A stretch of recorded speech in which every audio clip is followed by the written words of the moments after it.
This is Atomic Shinobi, and today I'm going to narrate what if Naruto was reborn with a godlike power. If you enjoy this video, please like, share, and subscribe to this channel. Now wasting no more time, let's start the story. A young boy slept in a tiny room in the Konohagakure Hokage mansion, tossing and turning. His eyes were sky blue, his hair was golden yellow, and his skin was tanned. He is the Jinchuriki of the yang half of Kyuubi's chakra and goes by Kunato Uzumaki. A young boy who looked exactly like him and had 3 whiskers, like marks on either side of his face, was sleeping soundly in the room across from him. He is referred to as Naruto Uzumaki, the Kyuubi's soul and Jinchuriki of the yin chakra. The majority of the villagers detested the twins, but they were at best able to ignore them while they were protected by Hiruzen Sarutobi, the Sandaime Hokage. Few were aware of the Kyuubi's attack on Konoha 4 years earlier. The Uzumaki twins were born to Kushina Uzumaki, the Kyuubi Jinchuriki at the time, and were later taken hostage by a masked man. The masked man pulled out the Kyuubi and called it into Konoha, her sealed weakened from birth. By cutting the masked man's hold on the beast, Kushina's husband and Yondaime Hokage Minato Namikaze put an end to the Kyuubi's rampage. Minato sealed himself and the masked man into the Shinigami's stomach using the Shikifu Jin sealing technique, dead demon consuming seal. Before he passed away, he divided and sealed Kyuubi's yin chakra and soul into Naruto and his yang chakra into Kunato with the help of the dying Kushina. He asked Hiruzen to train Kunato as a favor because Minato thought he was the child of prophecy, and his final wish was for them to be viewed as heroes.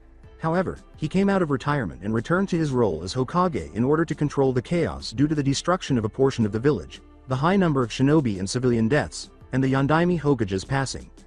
Soon after, Sarutobi declared the twins' status as Jinchurikis of the Kyuubi and informed them of the Yondaime's final wish. However, he failed to consider the growing animosity the populace had toward the Kyuubi, forcing him to declare their status an S-class secret and enact legislation that forbade villagers and shinobi from discussing their status.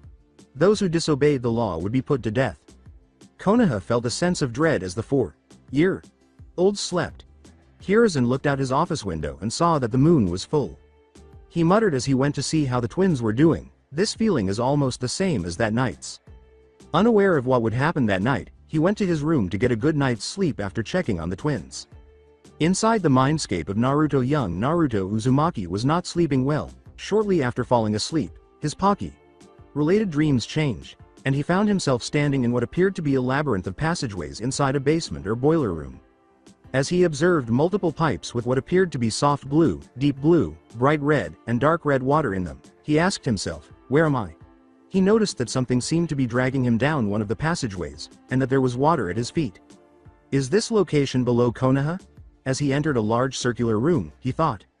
The room's floor featured a sizable seal of a sun in the middle, encircled by 3 concentric circles and 6 magatama. Between the second and third circles were 6 more, larger magatama. He walked until he reached the exact center of the odd markings on the floor after feeling a pull in that direction. The 6 magatamas that surrounded the seal glowed as soon as he stood in the middle, and a surge of energy from each of them rushed into his body. When memories began to flood Naruto's mind, all he could do was scream. His first flashback was of a man with hair that was spiked, with 2 spikes that looked like horns. The second featured a young woman with red hair wearing a dress with a white cross stitched into her sleeve and a spiral stitched into the dress. The third featured a man wearing white robes with the word Gate Mon written inside a diamond that was carved into the garment. The fourth showed a white-haired man wearing blue shinobi armor that looked like a samurai's, with 3 red markings on his face, 2 under his eyes and 1 on his chin. A young man with orange hair wearing what appeared to be a black cloak with red clouds was the subject of the 5th wave of memories that he was given. A young boy with 3 tomos and red eyes wearing orange goggles was the subject of the 6th and last memory. Pain. When Naruto woke up and slowly got to his feet, the first sensation he experienced was a throbbing pain in his head. He rubbed his temples and moaned, "What the hell hit me?" He stood before what appeared to be a cage's gates. It had what appeared to be bronze bars in an elaborate frame. And what in Jubi is that infernal dripping? My head. Come closer, child. In his agony, Naruto ignored the request and moved toward the gates, but as he got closer, a claw sprang out from between the bars and came to a stop right in front of his face. He attempted to change into a stance, but was startled by the unexpected attack and ended up falling backward onto his butt while swore.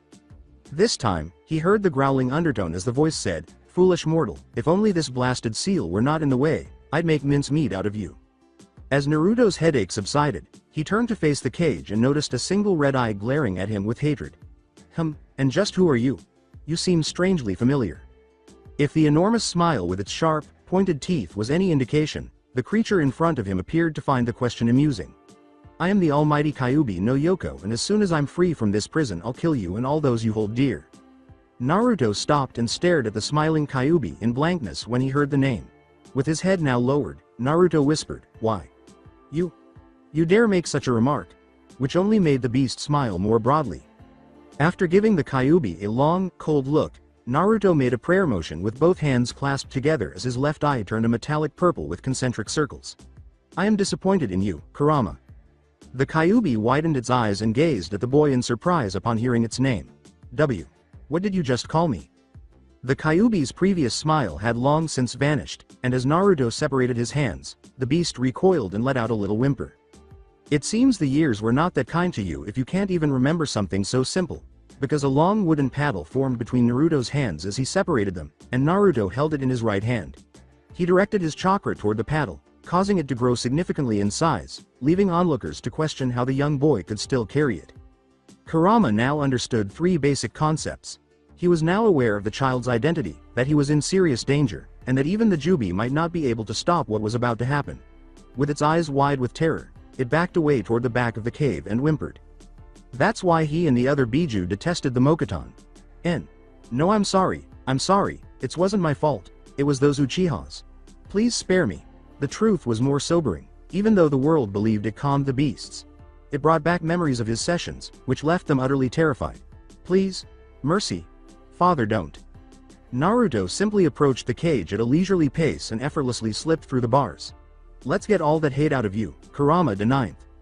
Kurama's howls and whimpers, the sounds of wood hitting flesh, and the reprimands in a 4-year-old's voice were the only sounds emanating from the shadowy depths of the cage for a few hours. Staring back at a now more reasonable Kurama, Naruto sat in front of the cage. How is it possible for you to be here? Naruto hummed. It's not, at least not normally. I'd say the seal I fashioned with the Rinnegan to divide the chakra from the Jubi might have had a timed release function that I was not aware of. By my earlier experience, it seems the release condition had to do with my soul's rebirth. What do you mean by rebirth? I thought once a person died their soul went to the pure world. Kurama responded. That might have been the case were it not for certain circumstances. Because of the seal my soul did go to the pure world but was reborn after some time, leaving behind a copy of that life in the pure world. The seal seemed to have been engraved into my soul and stored the memories of my past selves into seal itself. I think the limit was 6 rebirths. Naruto was lecturing as he looked around the room. Kurama remained silent as he took in the information, but he soon remembered to inquire about the issue that was troubling him. Is that why your eye is red and has the kanji for 6? And who were your past reincarnations? Naruto looked into the water below and asked, My eye is red? As Kurama had stated, his right eye was now a vivid red with the kanji for 6 engraved in it, while his left eye still had his Rinnegan activated. Will you look at that? This could be another side effect of the seal, or the rebirths. As Naruto approached one of the walls, he noticed a brand new pipe that had not been there before. As for my previous lives, I think you might have known a few. You know who my first was obviously. My second life was of an Uzumaki clanswoman who was born a few years after the Uzumaki clan's separation from the Senju clan. I was a brilliant medic. My name was Chiyu Uzumaki. It moved toward the middle of the room, a short distance from the seal gates, and abruptly sank beneath the water and into the ground after the pipe. My third was of a wandering shinobi that lived in the conflict present during the middle years of the clan wars. I created chakra strings and the art of puppetry. My name was Manzaemon Chikamatsu. My fourth life was of a Senju clansman. I gained an unparalleled mastery over Suidan Jutsu. I was highly skilled in Jikukan Ninjutsu and I created the Edo Tensai. Kurama was taken aback and almost grumbled. Curse! The Valley of the End is something he is aware of. My name was Tobarama Senju. I was also known as the Nidaime Hokage. My fifth life was as an orphan in what today is called a megacure. The memories of that life are somewhat sad and bitter, but it had its bright moments. My friends and I tried to bring peace to AIM, but I died to protect them. My name was Yahiko. Leaning down, Naruto prodded beneath the water until he touched the pipe. He felt what appeared to be a valve as he ran his hands close to the pipe. After Naruto mentioned the Yondaime's name, Kurama growled, but he quickly smothered the sound when Naruto turned to face him. My sixth and last life was of a Uchiha clansman. I did not make it past 13 years. I died protecting a friend, so I do not regret my past actions. I served under the team on who later will be your sealer, the Yondaime Hokage Minato Namikaze. My name was Obito Uchiha. Naruto returned his attention to the valve and fully rotated it. An indigo colored energy surged through the pipe, followed by the other 4 pipes, and Naruto exclaimed, "I just love new surprises," as a rumbling shook the mindscape. In response to Kurama's huffy response, Naruto grinned and said, "It seems I just gained a new energy to play with. As for your future Kurama, I'll have something planned soon for you. The suspense is killing me." Naruto looked at Kurama while coughing. He inquired, "What was that?" Kurama recoiled in memory. "I can't wait to get out of here. Last time I was crucified, with spikes," Kurama modified. Naruto reprimanded Kurama, saying, "Don't be such a whiner, Kurama. Just take a nap or something while I work. From my experiences, the shinobi world needs a very rough wake-up call." He then proceeded to the waking world by walking down the dimly lit passageways. A week had passed since he spoke with Kurama and woke up with fresh memories. He had woken up a few hours after his nightly conversation and dressed right away. To reach the nearest isolated location for training, he crept out through a window. He concluded that the Hokage Monument's hidden ceiling room would be the ideal location for training while avoiding detection. Before all the security seals were put on it, it was Mito's testing room, but now he could use it as a training room. Even though he didn't think Hiruzen would search there for him, he still came up with a cover story in case he was discovered. The absence of patrols or guards in the vicinity of the room pleased and somewhat disappointed him. His skills from each of his rebirths were tested during the first 3 days. He discovered that although he still had all of his chakra natures, jutsus, and abilities, his control had changed. He was unable to rely on his memories regarding the amount of chakra he could use for each jutsu because each of his prior rebirths had pools of differing sizes. When he tested ninjutsu and nearly flooded the room while attempting a small Suiryuden, water release, water dragon bullet, he learned that lesson the hard way. He spent that day practicing all of the chakra control techniques he was aware of, and he was pleased to report that his chakra control was now almost flawless. Unfortunately, his age prevented him from mastering his more complex taijutsu techniques, so he would have to rely primarily on other fighting techniques. He tested the new energy he had discovered within himself on the 5th day. He discovered that although the energy flowed through his network of chakras, it did not mix. Instead, it phased through the chakra as it went. His initial attempts to conjure the energy resulted in a tiny, warm, indigo flame that exuded warmth. After some testing, he discovered that it was primarily an illusionary energy, that it had a pool of its own but shared the same size as his chakra pool, that no one could sense it, that his right eye could see the energy and had responded to it, and that it was essentially the best genjutsu caster. His right eye was tested on the 6th day. He discovered that he possessed 6 distinct abilities, the most prominent of which was a kind of mind link and possession, through testing his mist flames. He discovered that even though he could see the kanji number in his mindscape, his eye looked like his typical blue one when he was outside. But when he directed chakra toward his right eye, it became a fully developed Sharingan, and when he directed mist flames, it turned red with the numbered character. He tried both energies on his left eye, but only the chakra activating his Rinnegan made a difference. He chose the Rokudo. Rinne is the name of his new dojutsu. On the 7th day, plans were made right away and combinations were tested. He applied all of his knowledge to develop new methods that will facilitate the execution of his plans. That day, he sneaked into the Konoha archive library at night and, with the aid of shadow clones, Kage Bushins, discovered and read information about Konoha and the other villages that he was missing. Midnight in the Hokage section of Konoha Cemetery. As he walked through the cemetery with a messenger bag dangling to his right, Naruto sighed. He was aching from his successful creations and a little worn out from his earlier experiments. Having attended Hashirama's funeral, he knew the location of the Hokage section. He eventually arrived at the location of the first Hokage's tomb. Looking back, it may not have been wise to simply bury them in stone tombs above ground. Carefully scanning the stone coffin for any seals, he channeled a small portion of his chakra to it. He discovered a security seal and a preservation seal. He bit his thumb and drew a suspension seal to turn off the security seal for a while. He moved the top of the coffin so he could reach inside after the suspension seal was activated. He removed a vial marked Hashirama S and a kunai, which he swiftly stabbed to extract blood. After filling the vial and putting it in his bag, he deactivated the suspension seal and pushed the coffin's top back into position. He did the same for the tombs of Mito and Tobarama. Her presence seemed strange to him, but it appeared that the section had grown to include other people in addition to the Hokages. Even though he honored the deceased, he was beneath them by exploiting them to further his agenda. However, anything he could gain from them might help in the future. He was exploring the area when he came across a tomb that caught his attention and that he might need. He moved slowly in the direction of Tsukumo Hitaki's tomb. He followed the same procedure as the other tombs, but when he was finished, he removed a generic sealing scroll and sealed the body inside. With a humming sound, Naruto slowly left the cemetery. Although search parties may have been dispatched, they may have ceased after a week, but the shinobi may still be searching for him. He made the decision to stay in the shadows and head for the closest underground sewer entrance.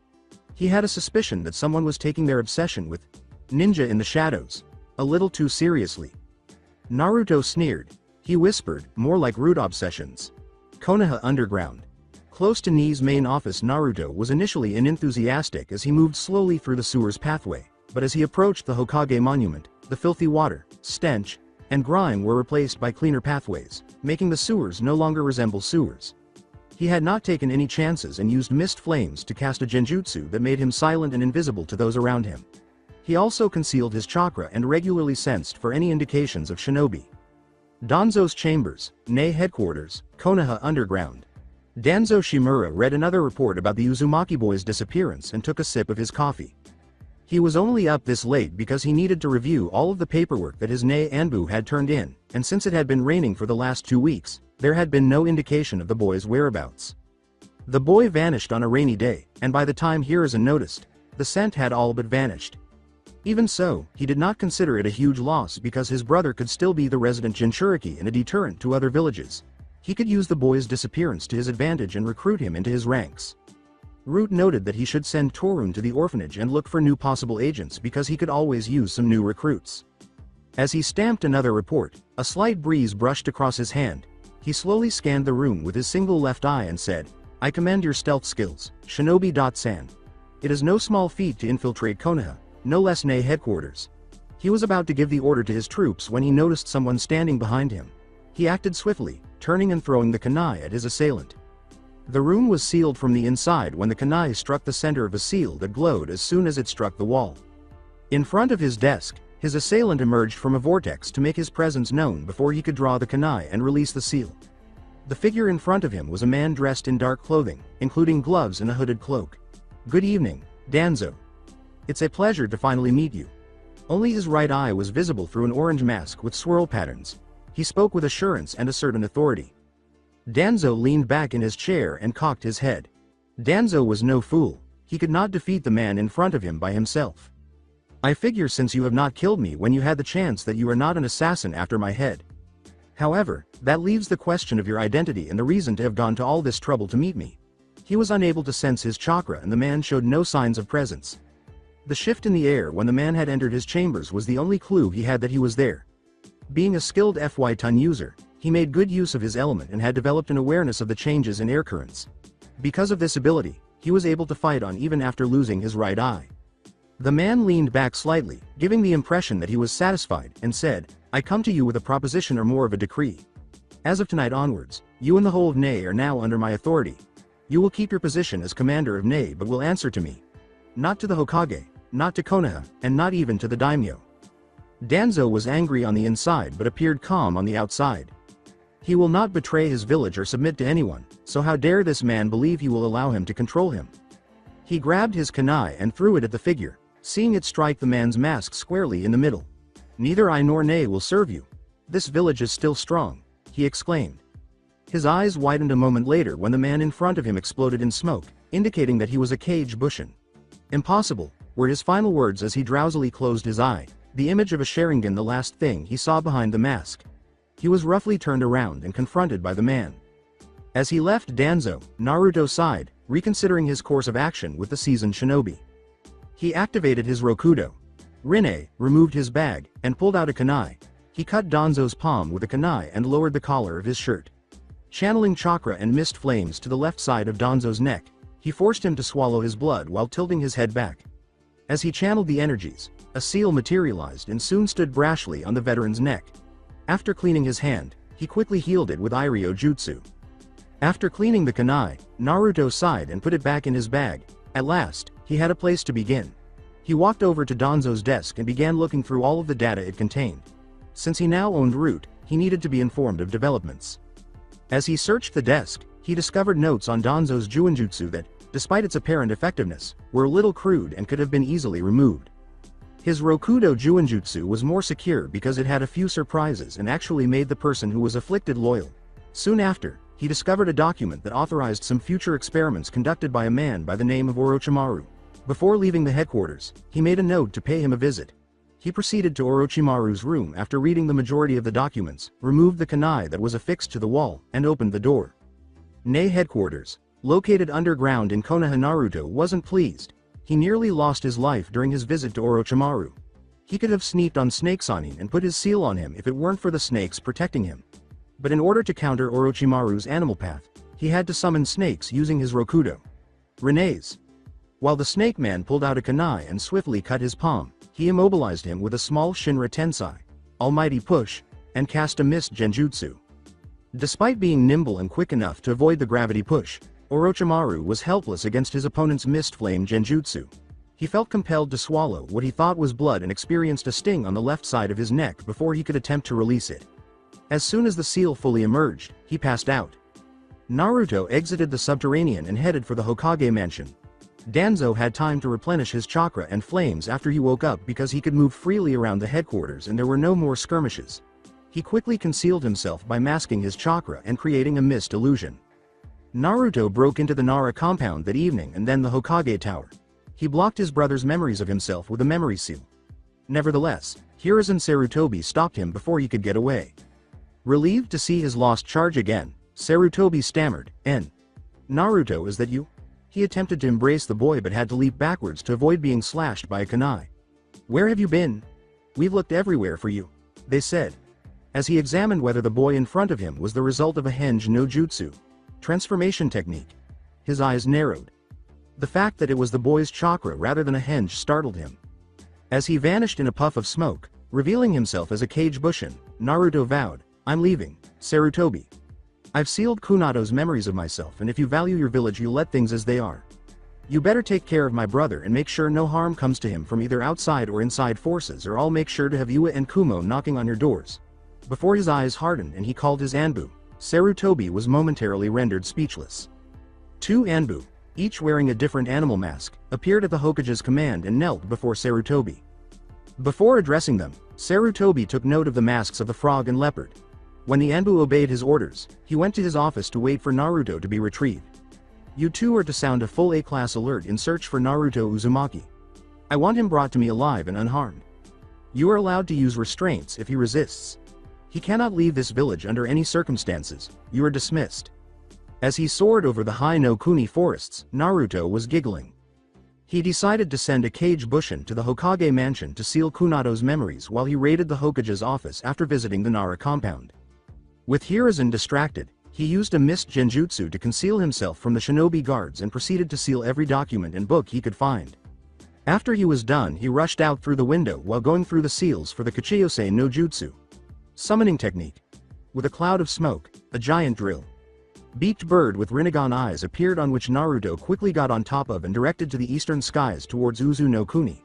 It was funny to see Hiruzen's face as he left Hokage's office. 5 hours later, Hiruzen was not pleased.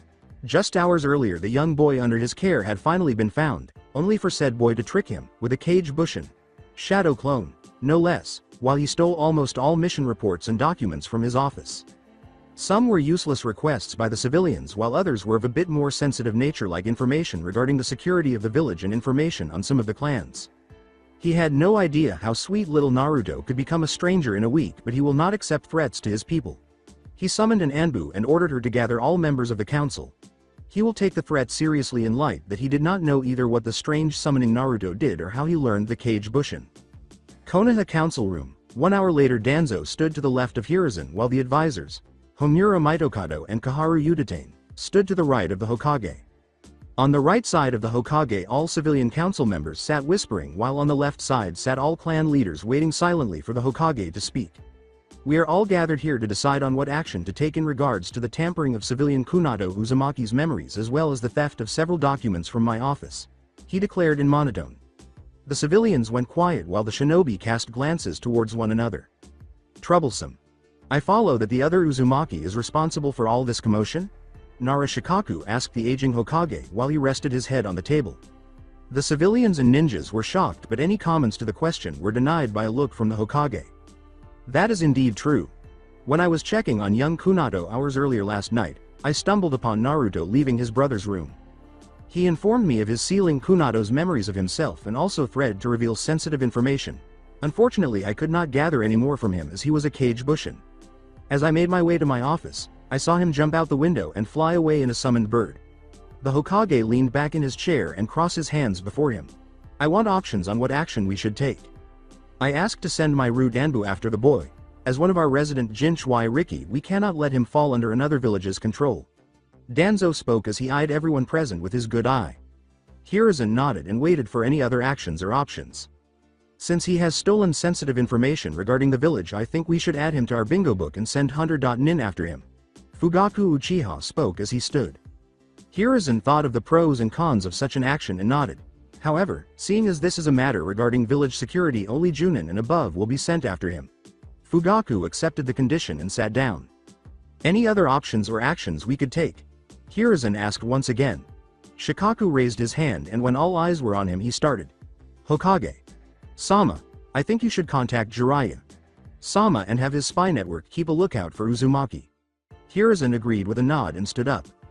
Danzo, I want you to send your root Anbu after Naruto and have him brought back alive if possible. You must retrieve the stolen documents, are we understood? Danzo nodded and left through the door. For now we will follow his condition to not tamper with Kunato Uzumaki's memory seal or tell Kunato of Naruto. It poses no threat to us and it only just seals the memories regarding Naruto. He walked towards the door and looked back at the others. This meeting is over. May you all have a good day. Hiruzen said as he then walked out. Konoha Underground. As Danzo walked through the underground corridors, he thought of the orders his master had given him. In a few days he will send 75% of his root Anbu to Uzu no Kuni along with half of his research equipment. Among that percentage was included both his newest apprentices. Although he had an idea of what his master plans were, he did not know what his motive was. It does not matter. I just need to follow master's orders. He thought and made his way to the cabin where his apprentices were staying. Uzu no Kuni. Uzu Shiogakure. 5 months later. Naruto stood in his office in the Azukage's tower looking outside through the glass windows, thinking about the past few months. The few days after his arrival were a bit hectic due to all the debris present at the ruined Uzushio. The first few days he swept through the rubble with a small army of cage bushin. To his surprise he found the gravesite of Madara Uchiha. He concluded that after his fight with Hashirama he must have taken refuge in Uzu and died some time after. He took some blood samples and destroyed the bodies soon after. After his search for valuables, he retrieved Rikudo Sennin's body from the vault inside the mountains nearby. He also found an altered copy of his original seals, some of which were so warped they became dangerous.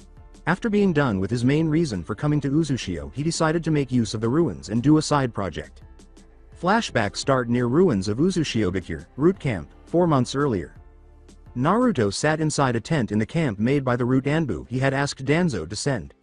They will be patrolling the area and will become part of the Uzu project he planned on starting. He had just finished writing the seals for his improvised and completed Kuchiyose. Edo Tensai, Summoning. Impure World Resurrection, when he was interrupted by one of his root agents. Naruto. Sama, I bring news regarding the recent medical exams done to our forces.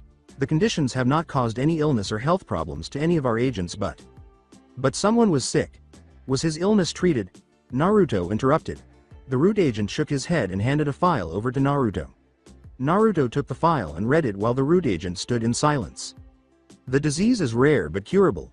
It is considered untreatable currently because the knowledge on the remedy was lost. It was a bit common during the beginning years of the clan wars, however.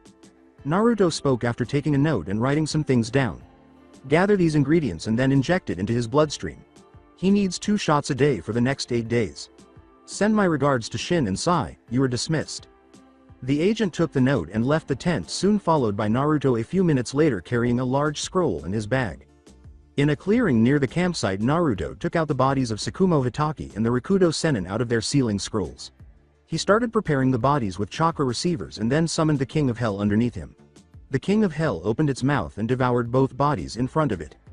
Naruto hummed as he sent his mist flames and chakra through the King of Hell and into his 2 new paths. The King of Hell then opened its mouth and both paths walked out wearing dark cloaks that shrouded their appearances. The King of Hell disappeared as Naruto landed softly in front of it. Naruto walked back into camp with both his paths walking behind him. When he reached the camp, the Anbu almost attacked his paths, but a hand signal from him stopped them before anything could happen. He stood in front of them where he could be seen and heard clearly. From this moment onwards, you are now shinobi from Uzushiogakure. You will no longer wear your root masks unless doing missions as root agents. Today we will be building the village infrastructure, so I want Doden and Sweden users to come with me. Everyone else will be in charge of packing things up and meeting up with us later. Oh, and do not be alarmed by any earthquakes or giant rocks. He finished with a warning as his two paths and the elemental specialists followed him towards the ruins of Uzushio. Outside ruins of Uzushiogakure, 30 minutes later. Naruto stood in front of his shinobi again while they stood waiting their orders, both of his paths behind him, Rikudo near his right and Tsukumo to his left. What you will be doing is simple. I will clear and provide an area which the Doden users will use to make buildings and other structures. While the Doden users work, the Sweden specialists are going to use every large-scale jutsu they know to fill in the area I select after I have placed the seal spire. Naruto instructed as he gave his back to them and clapped both hands together. Chibaku Tensai, catastrophic planetary devastation, Naruto murmured. The shinobi present watched as Naruto separated his hands and held a small back orb floating between them. The orb then flew slowly forward until it hovered somewhere near the other end of the ruins. I suggest everyone hold on to something. As soon as Naruto shouted those words, a bright light blinded almost everyone, which was followed by a pulling sensation. Debris, earth, water, trees and everything beneath the small orb was attracted with force to it. The shinobi were all channeling chakra to their feet to keep them grounded even as they stayed outside the jutsu's range.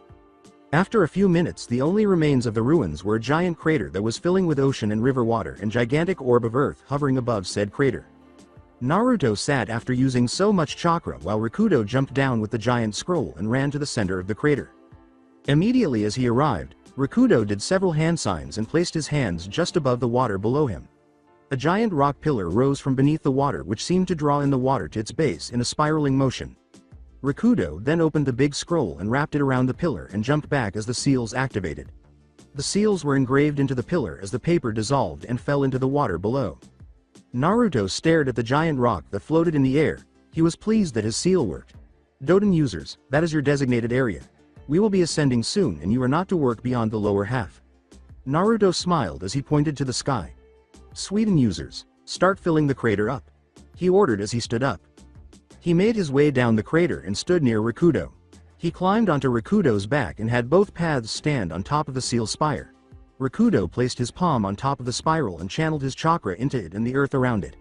While Rikudo did the Doden Chidokaku, earth release, moving earth core, Naruto was preparing to levitate all three of them to the top of the giant rock as soon as they moved under, and Tsukumo was applying another seal from a smaller scroll to the top of the spire. Just as Rikudo lowered the seal spire, water started to swiftly be drawn into the now smaller closed place. Tsukumo activated the seal as Naruto made them levitate towards the rock still floating above them. He levitated them to the bottom of the rock where he applied another seal, and instead of walking by attaching themselves to the rock, he levitated them again to the top and sat down to look at the scenery. The whirlpool seal will make a strong maelstrom beneath us. The water pillar seal will mimic and create a Suijinheki water release.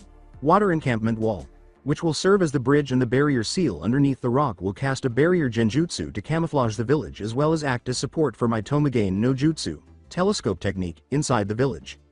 I don't have to worry about the seals running out of chakra since I made them to draw out small quantities of natural chakra. Naruto spoke as he looked at the barrier surrounding the rock. I better activate the water pillar seal so they know we're still here. He made a strange hand sign and focused. Beneath the giant rock a giant whirlpool was present that grew larger as the water level rose. The seal pillar already underwater glowed as the top seals activated and created a column of water that rose from the very center of the maelstrom and connected to the bottom of the rock. Naruto sent Tsukumo down to tell the Doden users to climb the column and instruct them on where to start carving and rising earth. Flashback end Uzu no Kuni, Uzushiogakure, present time. Naruto turned away from the window and sat down in his chair. He had Uzushio running again even if most of his forces were former root Anbu and few ninja revived through the Edo Tensai. By having so low population, it meant that the village's income was drastically big since they mostly did B class to SS class missions. He was currently waiting for Madara's report to arrive after he sent him to Kirigakure on a long-term mission. He would have gone there himself, but a missing cage would have made people suspicious in Garde, so he decided to have Madara pull some strings there. The last thing he needed was to have another village after his head as well. He was still thinking on his addition to Konoha's bingo book as a B-class nuke. Nin. He was confused since he hadn't even gone to the ninja academy to be considered a ninja, even less a missing one. As he was looking through his paperwork, a knock made him look towards the door. "Enter," he commanded. As soon as he gave the command, two figures walked inside. One was a male teenager of about 18 years with short crimson red hair. The other person was a man with short bright green head and whose body was two-toned. One half was black and the other was white. Kurama. Zetsu. What a pleasant surprise. I take it your mission to Omegacure was a success. Naruto asked the duo. Yes. Although Kurama had to stay outside the village since he was going to be detected by whomever casted the rain, I was able to infiltrate the village and gather information. Hanzo is dead, and after digging around I found out their new leader is a person named Pain who was the one to kill him. From what we gathered, he is the Rinnegan user. Nagato. From your stories of your previous reincarnations, and the one that deals with the masses is that paper woman, Conan. Black Zetsu reported while White Zetsu stayed silent. Kurama sat in a nearby chair as he waited for Zetsu to finish his report. Naruto stared at both of them in thought before he chuckled. I think I should make a visit to my old friends. Kurama stood and with Zetsu bowed to Naruto and left through the door, leaving a scheming Naruto behind.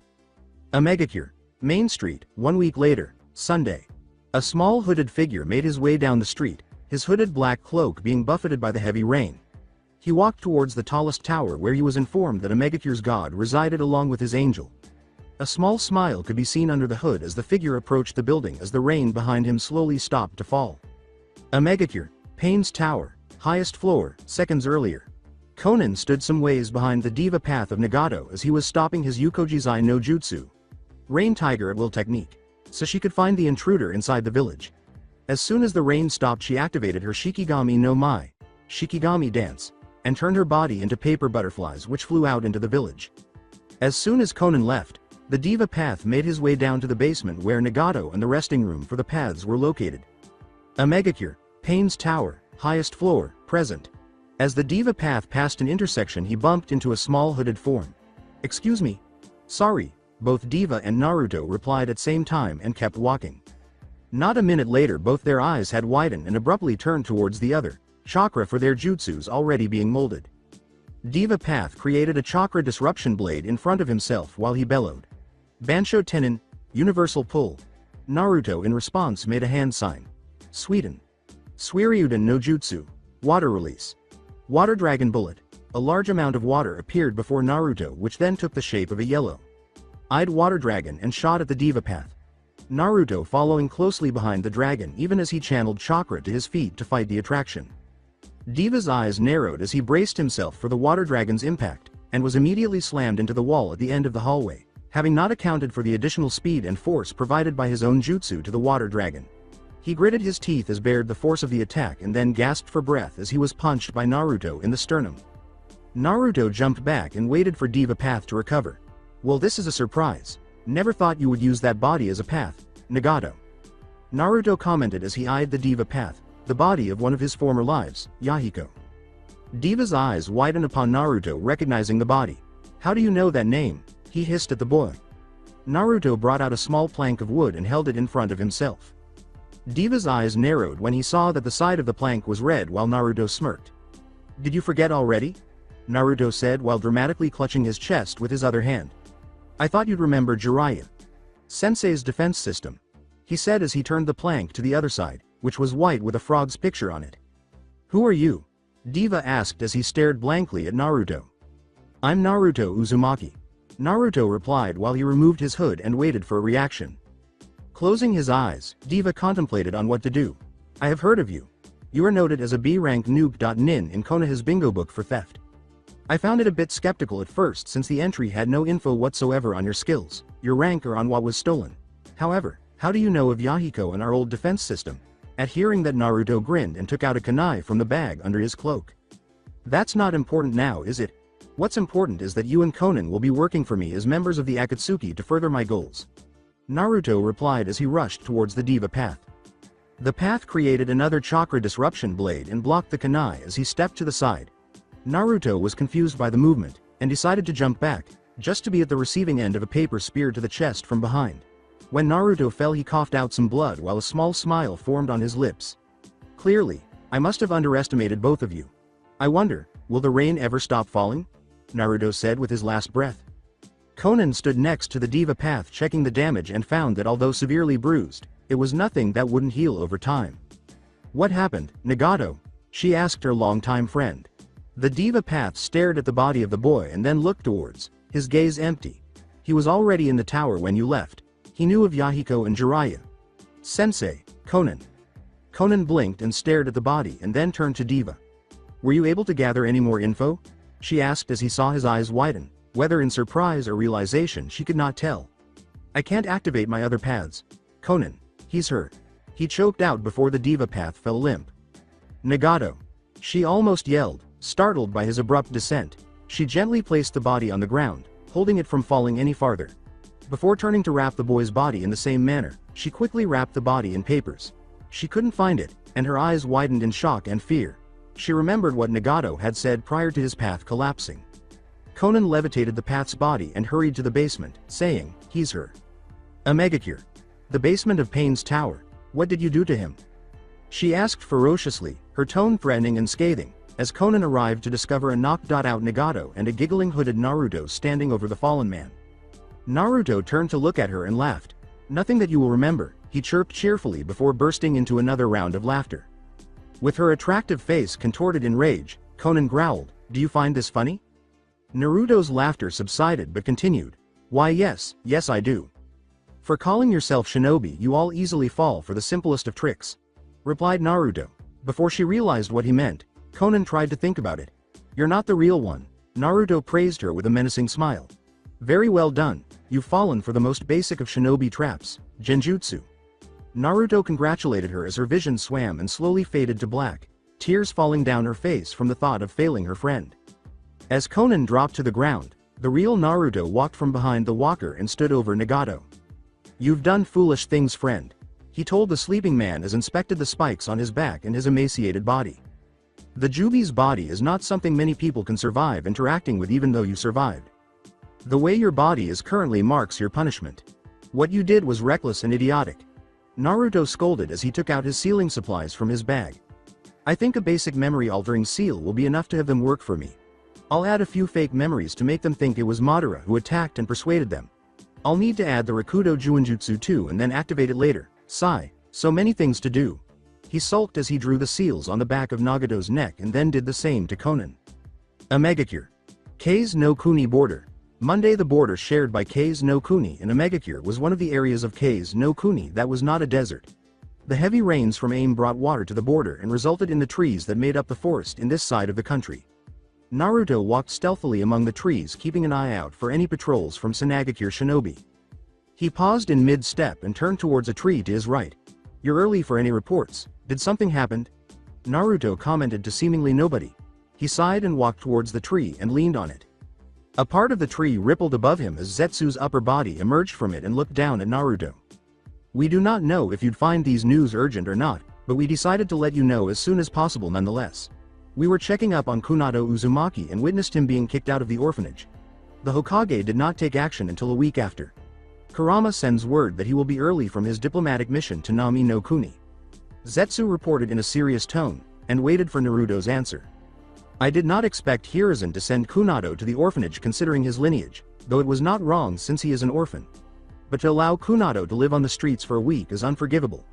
I warned him of what will happen should Kunato was not taken care of properly. Naruto calmly raged. Zetsu, I want you to go back to Uzushio and go to my office. I want you to send the Hyuga security documents to Kumogakure as soon as you can. And under no conditions are you to reveal yourself. Naruto ordered while looking upwards at the plant man. If I'm correct, the Hokage may not have told his council of the contents of the documents I stole from office in order to not lose more political power than he has already lost. The Hyuga should be celebrating their heir's 3rd birthday soon, which makes this time a perfect opportunity to send Hiruzen a message he won't soon forget. He finished and got back to walking.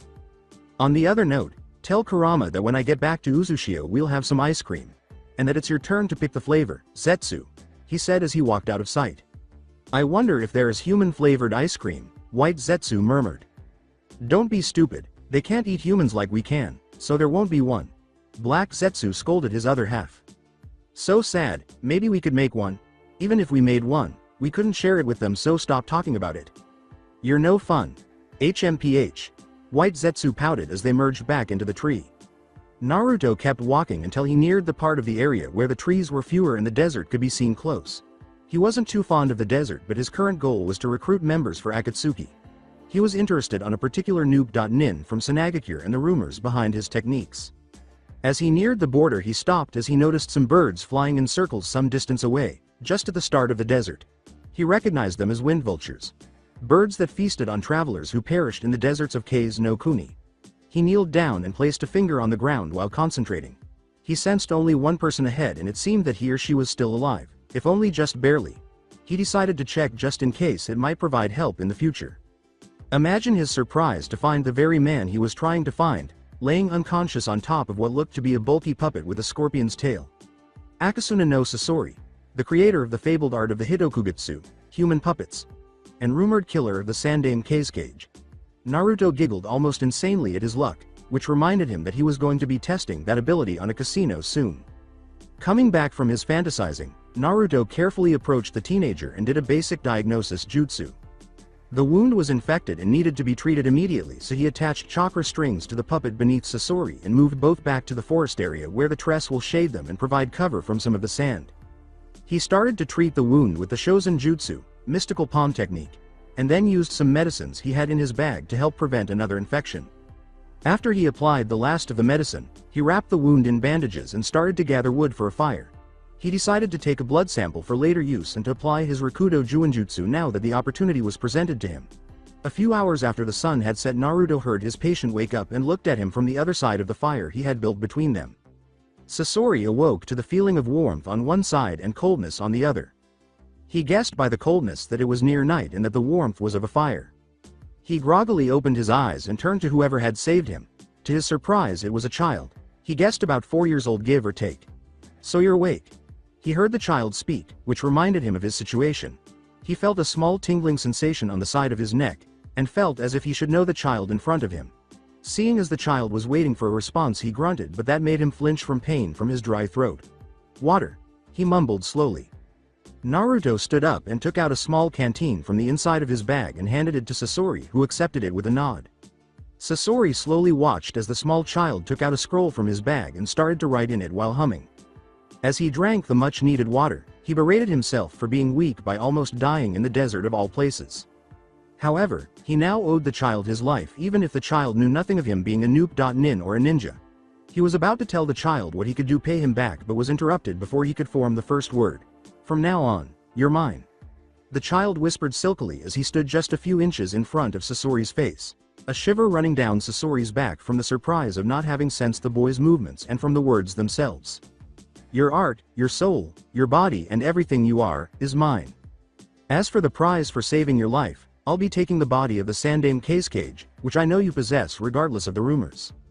Naruto said while wearing a Cheshire grin, his small hands taking hold of the sides of Sasori's head. It was now that Sasori questioned whether the child before him was the one to save him. From what he remembered, he had an untreated wound which could have been infected by the time he was treated, which meant no ordinary child could have healed that. However, what made his blood chill and at the same time confirmed that in fact what was in front of him was not a normal child, was the intricate web surrounding the both of them closely. A labyrinth made from razor-sharp ninja wire and near-invisible chakra strings. What have I gotten myself into? Sasori thought as a whimper escaped him, which only made Naruto grin, if possible, to grow wider as he leaned closer. A world of trouble and fun. A voice smoothly answered in his head, which proved to be a bit too much for his recently healed self. And so, Akasuna no Sasori, Master Puppeteer, S-Rank Nuke, Nin of Sanagakure and X, member of the Kugitsu Butai, Puppet Brigade, fell into darkness as he fainted. Memorial, flames of wool. Naruto stood in front of Kurama's seal. It was a combination of two Shishofuan, 4-symbol seal, and was left with an opening where the two seals met to let Kurama's chakra seep into Naruto's and increase his reserves little by little, as well as to allow Naruto to access Kurama's chakra. Naruto hummed at the rushed ceiling design while Kurama stood watching, half bored and half asleep. Not exactly master sealing material. With a little work it could become something close to my old seal, but this seal will wither slowly away. I'm guessing my seal was too complex for the future generations, and by trying to remake it, they instead created the Shisho Fuin and the Shiki Fujin as a result. While one retained a semblance of the original, the other became a sentient seal which devoured souls and or chakra. Naruto spoke to Kurama, who only yawned and gave Naruto a bored look. Naruto muttered, "Lazy fox." He then proceeded to remove the paper covering the lock, but before he could do so, his hand was tightly gripped and he was dragged away from the seal. Kurama gave a menacing growl to the person who dared to touch his father, but he stopped when he saw the figure. As Naruto's Rinnegan and Sharingan activated, they gazed at the figure and were not shocked to see Minato Namikaze, the Yondaime Hokage, glaring at the hand that was still holding his. Naruto was a little annoyed to be interrupted. Minato was shocked by the two Dujutsu staring at him, so he laughed to defuse the situation before he spoke. "Taking that paper off is not a good thing, Naruto." He reprimanded the child, wondering if his seal was a little off, allowing the Kyuubi to manipulate him into releasing it. When he turned back to face Naruto, he discovered that he was gone and no longer in his grasp, and the sound of the paper being torn made him turn back to the cage and nearly stopped. Minato was thinking when Naruto slipped out of his grasp and walked back to the paper, easily removing it as he channeled chakra into his other hand's fingers and created the chakra seals to make the key that would remove the seal. He lifted his shirt and placed the key on top of the seal on his stomach, moving his hand in a twisting motion as he heard the sound of something soft colliding with a hard object. As Minato hurried to stop Naruto at full speed after he made the key to the seal, he was a little too hasty and forgot that the Kyuubi was still there. Before he could get to Naruto, he collided with one of the Kyuubi's claws, making a sound that was almost squishing, which the fox used to block Naruto from Minato. "I used my Banbutsu Sozo, creation of all things, to make you a new body outside. The body will be basically like your old one with some changes," Naruto said, turning to face the now unconscious Minato, who was lying on the floor as the seal dissolved. He then went up to Kurama and firmly grasped a portion of one of his claws. "Until you make the decision to leave for the pure world, you will remain immortal. You may need some time to adjust because the body is composed of human chakra and is therefore human." As he eyed Minato, Naruto said softly, "I'll be taking your Biju chakra and will bid farewell to Minato, so go on ahead."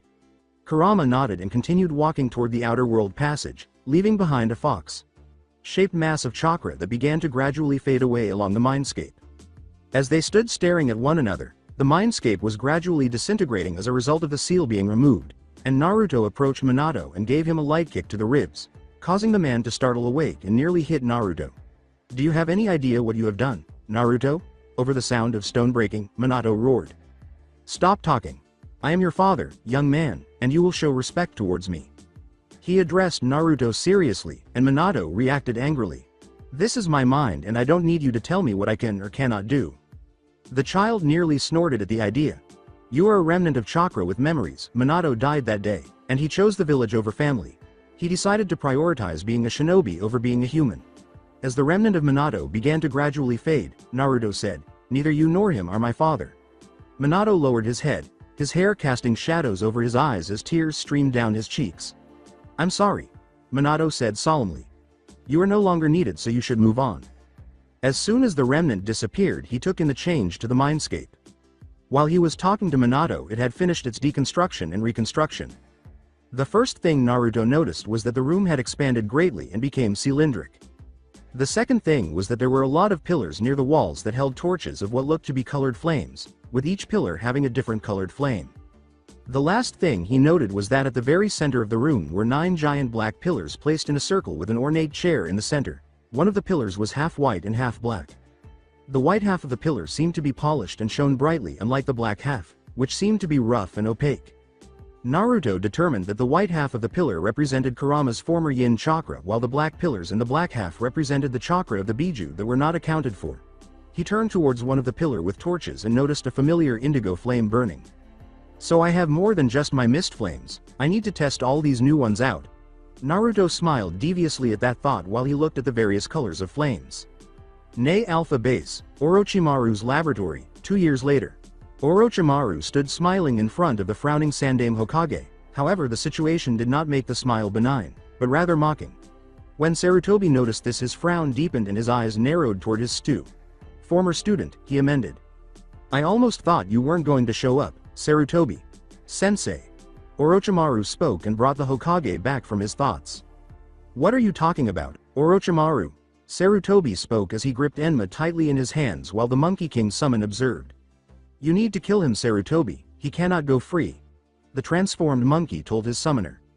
Orochimaru chuckled as he heard a scream coming from behind the way Sarutobi had come from. You should know by now that you were lured here on purpose, he said while smiling in amusement. Foo foo foo. Did you really think me incompetent to just apply a cursed seal on Anko and have nobody notice? Or did you imagine that I would be working unaware of your little excursion into my base? He sneered as he finished speaking but quickly regained his smile as distant explosions and screams reached them. I've been 2 steps ahead of you, Sarutobi Sensei, and now it's time I take my leave to greener pastures, he stated as he dashed towards the exit. You can keep whatever is left in here, Sensei. He laughed before twisting his neck unnaturally to evade a lunge from Sarutobi's staff. His laughter turned into chuckles as he turned to face Sarutobi again. You're not going anywhere, Orochimaru, Sarutobi roared at his former student, Go Enma. From the end of the staff, Sarutobi was wielding an eye opened while a hand shot out from the staff itself and grabbed Orochimaru's neck, clearly intent on strangling him.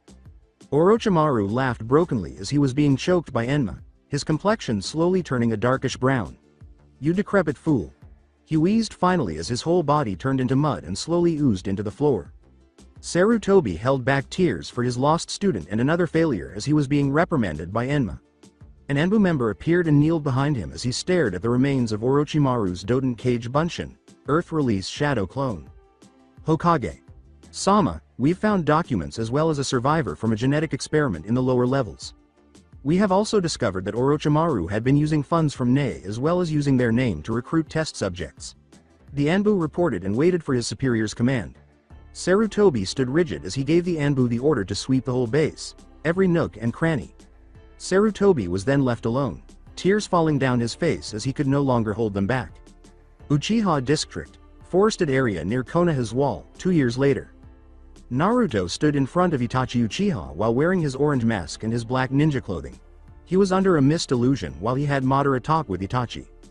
After Danzo learned of the plans for a coup led by the Uchiha, he started thinking of multiple plans to use to his advantage. He had originally planned to have them join Uzushio, but the plan had so many risks and unknown factors that he had to scrap it. In the end, he decided to eliminate the clan and have Itachi join Akatsuki. Danzo had already retrieved Shisui's Sharingan and sent it to Orochimaru, though he was unable to retrieve both of them. He decided to come personally and retrieve the last Sharingan from Shisui but was only able to salvage the body before it got lost in the river. Sadly, his other eye had already been taken, he suspected by Itachi. While Madara and Itachi were doing their mission, he will be visiting the Naka Shrine where Madara suspected the tablet he had left behind as Rakudo was hidden. He parted ways from the other two and slowly made his way to the shrine, the moonlight illuminating his way. Uchiha District, Naka Shrine. Minutes later, Naruto walked out of the Naraka Shrine with a new edition in hand. He had replaced the stone text with a copy using a Doden Jutsu and released the technique on the original stone to retrieve the staff used by Rakudo that was hidden within.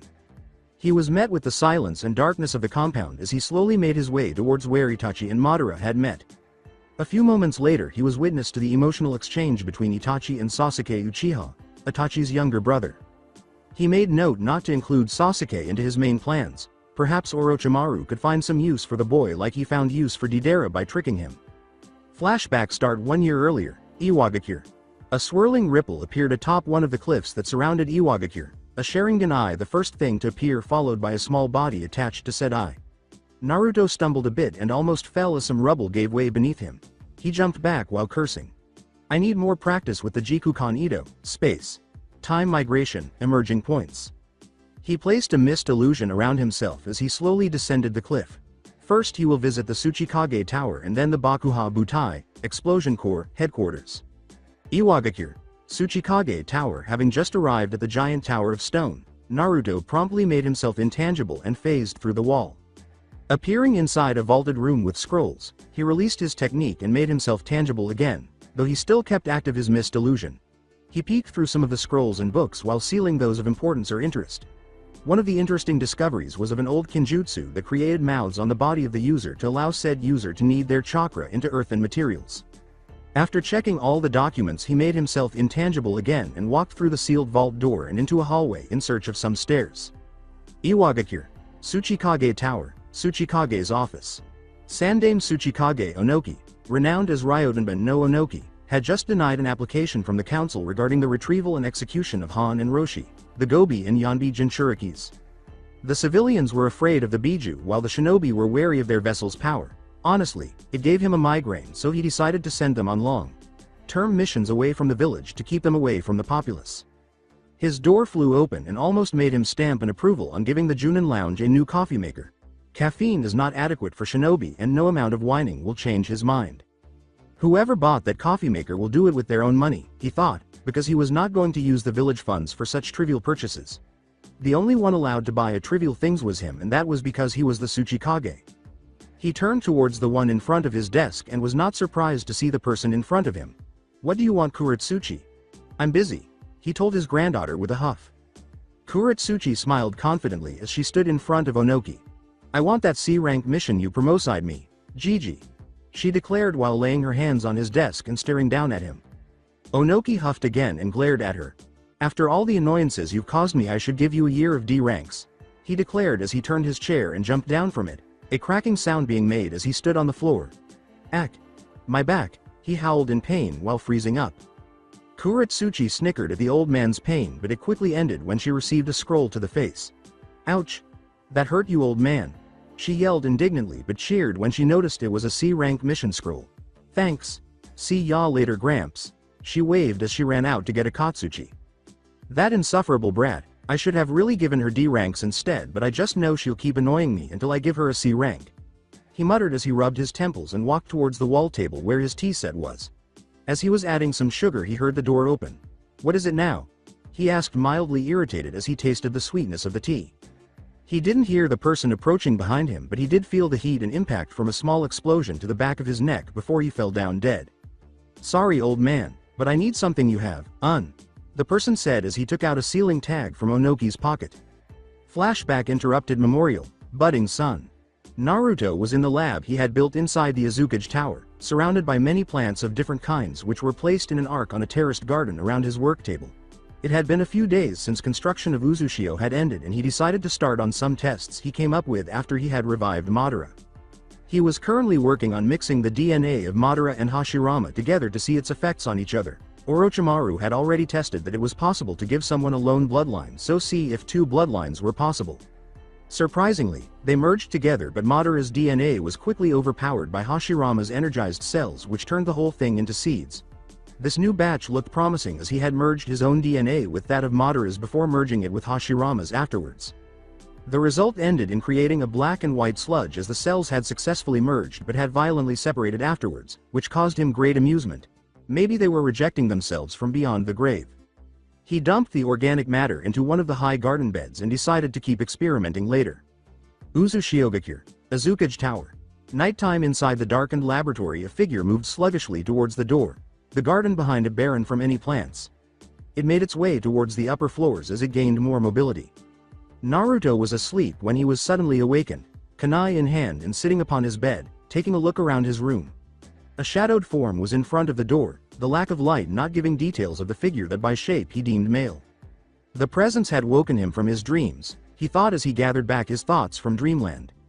While lost in his thoughts, the figure rushed forward with a shout and Naruto prepared to strike, only to become frozen as he registered what the person had shouted. Naruto, in his frozen state, was tackled back into laying on the bed as the person on top of him kept chanting in happiness, the voice eerily dual-toned. Tucson. At that moment Naruto decided to take a different approach with his tests. Flashback resumed. Iwagakure, Tsuchikage Tower. "Sorry, old man, but I need something you have, Deidara said as he took out a ceiling tag from Onoki's pocket. He had come prepared with a bag of metal pellets to coat with his Bakuden, explosion release, chakra in the case that he had to use overwhelming explosions to kill Onoki and any other shinobi that were to be present in the office with the old man. He was slightly in disbelief that it only took just one pellet to the back of his neck to kill the old geezer.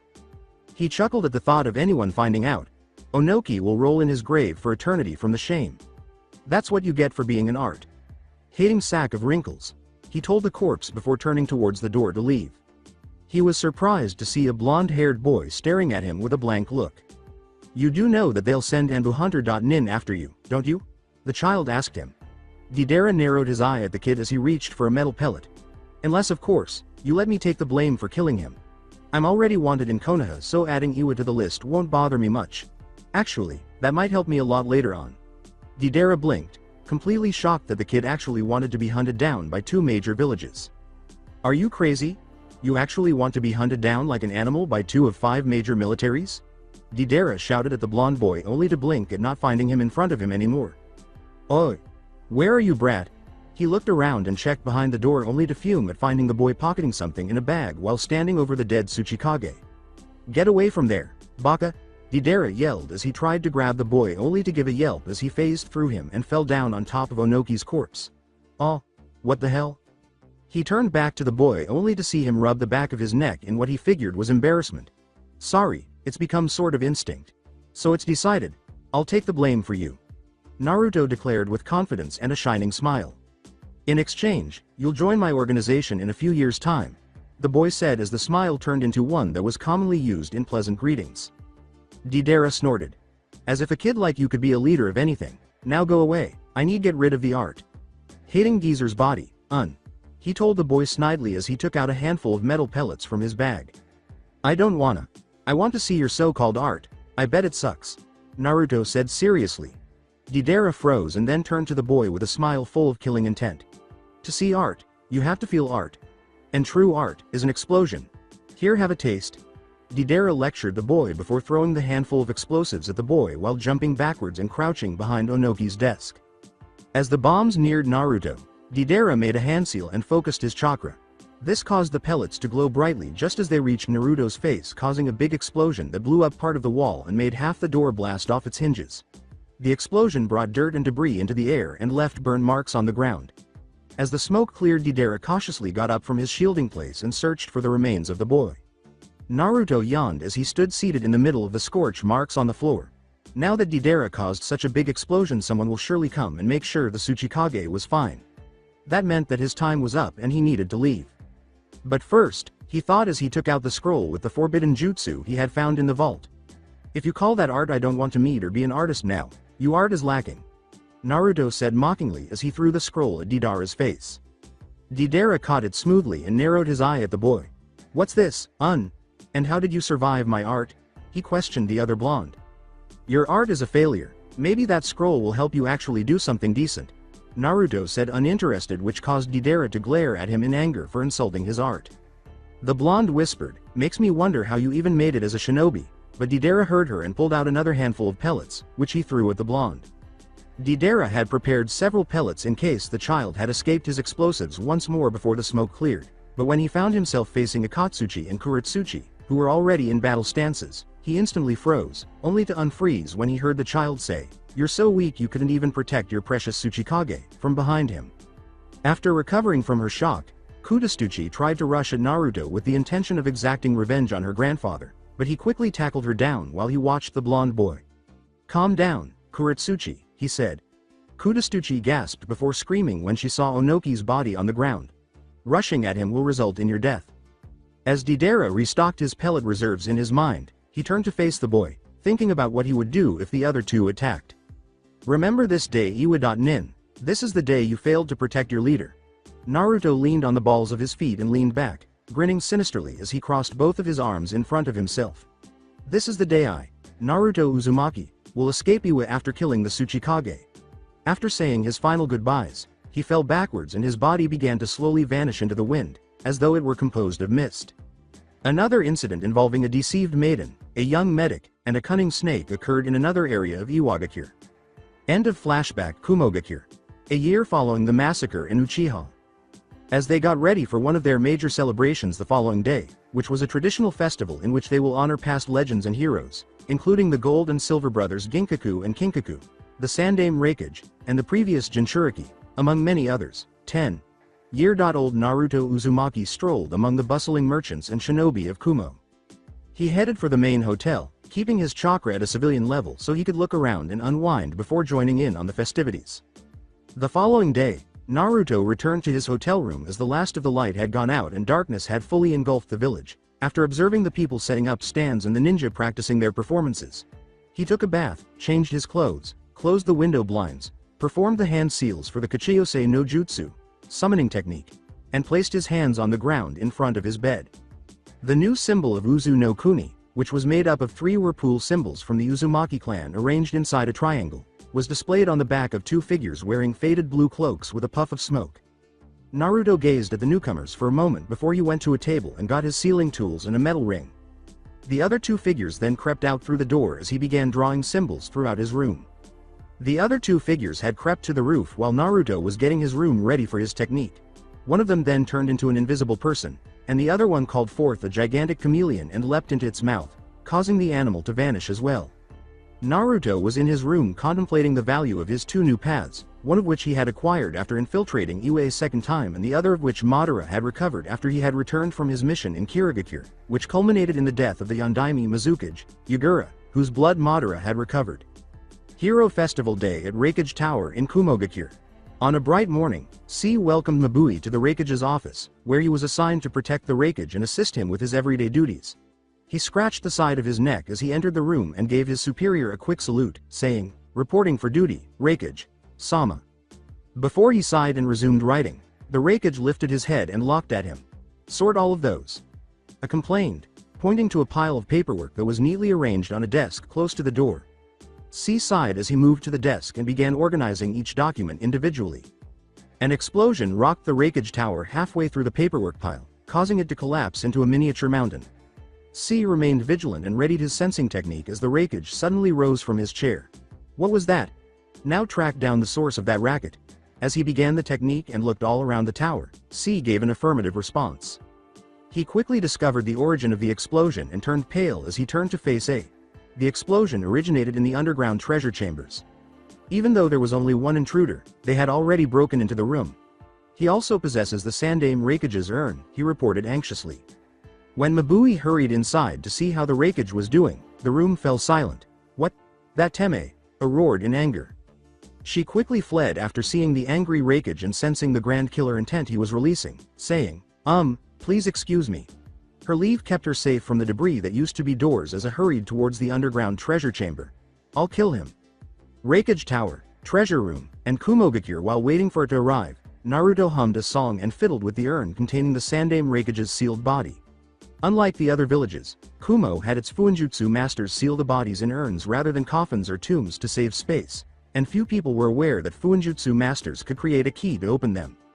His humming was interrupted by a rumbling as the doors in front of him were flung open, crashing to the ground with both of the heavy wooden doors crackling with the last of the electricity from the Reikage's Raiden no Yoroi, lightning release armor.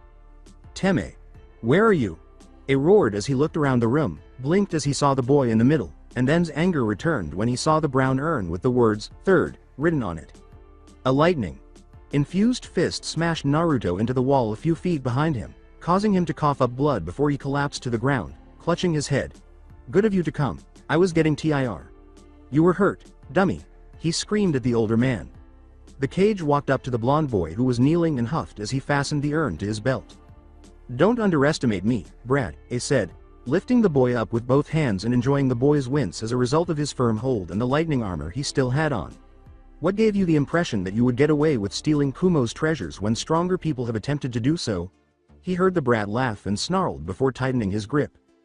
Before he spoke, Naruto laughed and said, Hey, don't you find it amusing that there is nobody around? Why is it that the Reikage Tower was not attacked by Junins, Anbu, or any shinobi? No one is present. What have you done, Teme?" A said in angered shock as he squeezed harder, making Naruto let out a whimper. With the whimper came the arrival of Darui and C as they barged in through the opened entrance, both gasping for breath and looking exhausted. "Reikage. Sama. There is an urgent situation.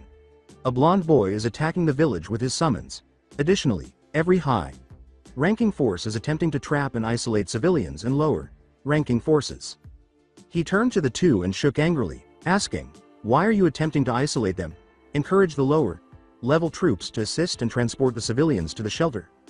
C said, "They've been transformed into monster crows, Reikage. Sama," while Darui bowed their heads in surrender. "Although it hasn't left its position at the gates, the giant raven was able to use a technique that made our people into crows when Sama was out of the village. Since we are unable to communicate with the border patrols, we believe it is supporting a barrier." While still under the Reikage's control, Naruto used this opportunity to laugh as little as possible. Try to guess what the main objective is. Raikage. Sama. He smiled at it before being raised upward, which made him yell. Teme. You've passed away. Raiga Bo. Bunshin Debakuha, clone grade explosion. The clone's explosion negated the powerbomb maneuver, sending the Raikage flying between C and Darui and outside the chambers. He was unharmed but confused, and he slowly got to his feet as C and Darui stood in front of him. Where is the other one? Wincing as his vision whirled, he asked. As C examined the Raikage for injuries, Darui reported, he was last reported heading towards the giant summon at the main gate. We're going there now.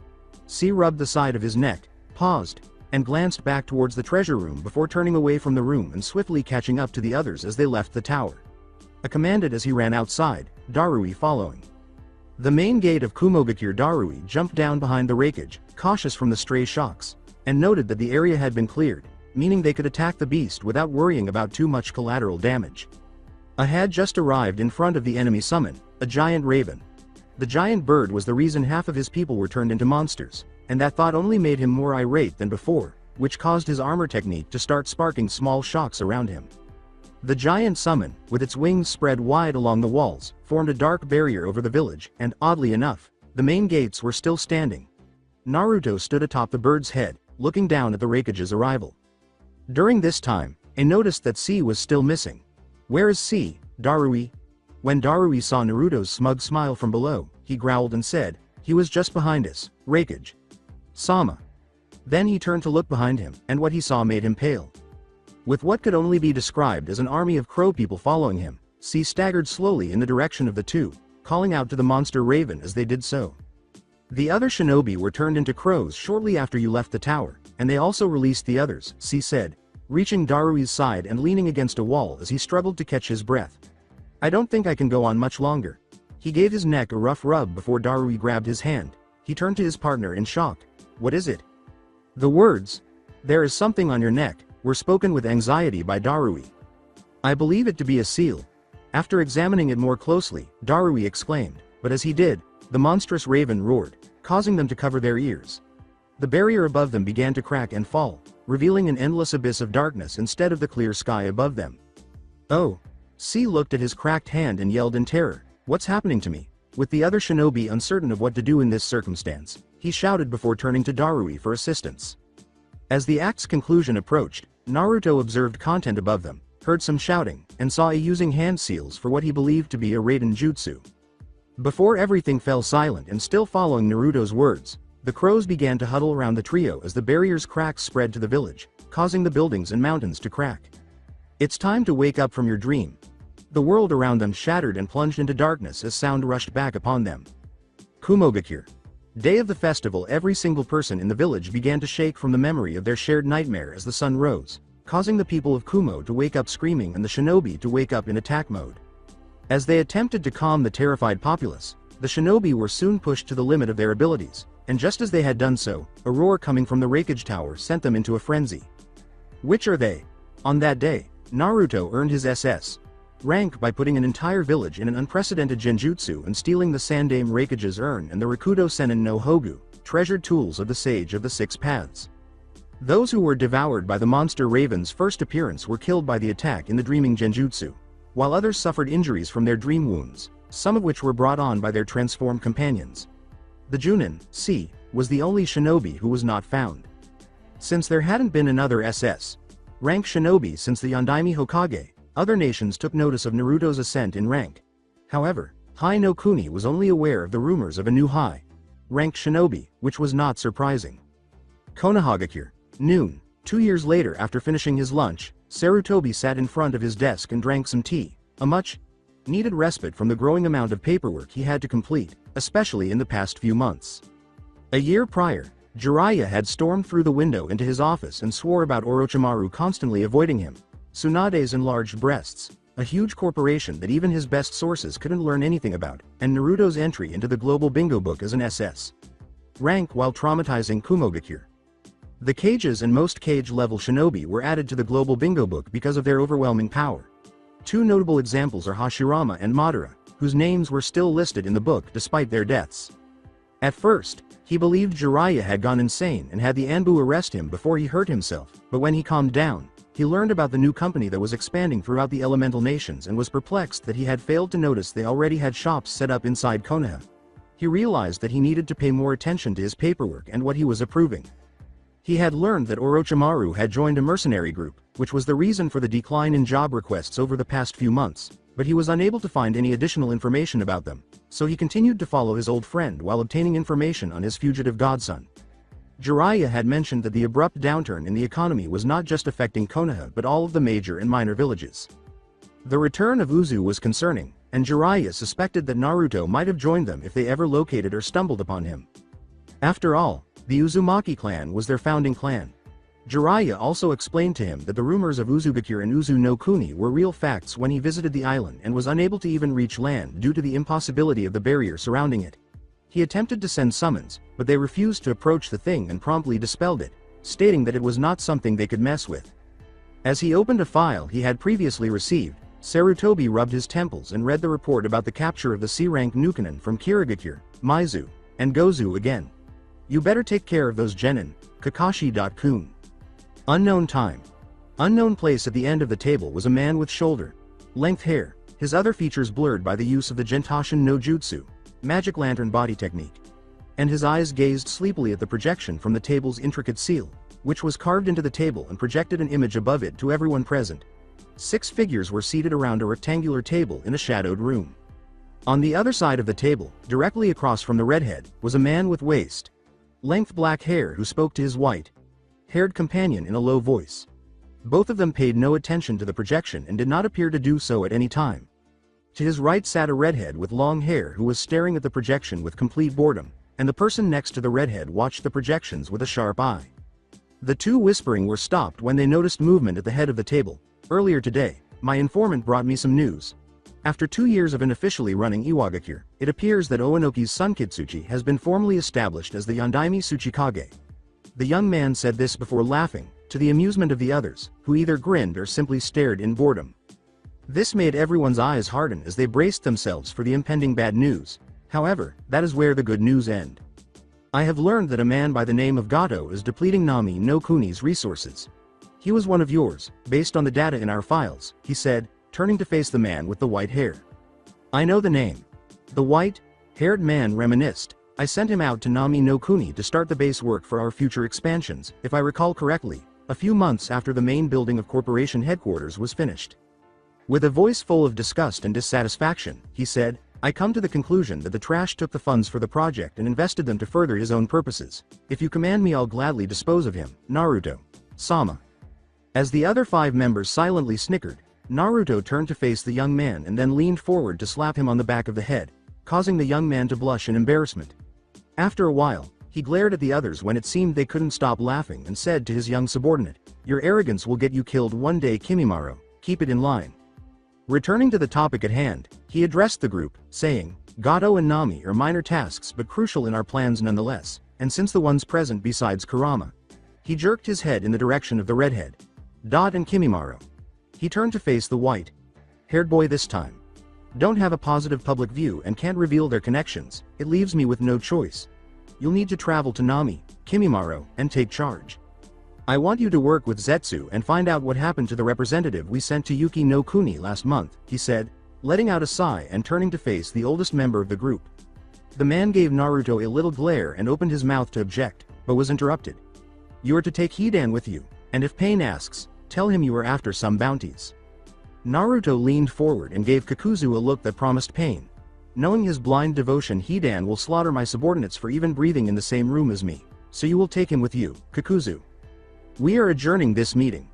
Naruto leaned back in his chair and watched them go, saying, Orochimaru, you stay. The others glanced at the man and then disappeared or left. You may go back to your tasks. We have much to discuss. A week later, Nami no Kuni, unfinished bridge. Kimimaro had just reached the bridge when a dense fog rolled in. He had arrived on the island earlier today and asked the locals about the country's economic situation. Many remained silent, but he was able to find out that the report that had been sent to his master was accurate in its severity. Just moments before, he had come upon a young boy running towards the village and yelling about ninjas in need of assistance, which appalled him because he believed that anything that ninjas needed assistance from civilians to fight was less important than trash. He heard the sounds of battle ahead and a kind of malignant energy in the air as he walked calmly towards the end of the bridge, ignoring the people who were lying unconscious or dead, and as he got closer, he could see two figures. An old man whom the girl appeared to be protecting, and a pink-haired girl whose low chakra made him scoff. Approaching the pair slowly, he put his hand on the man's shoulder to get his attention. Ah!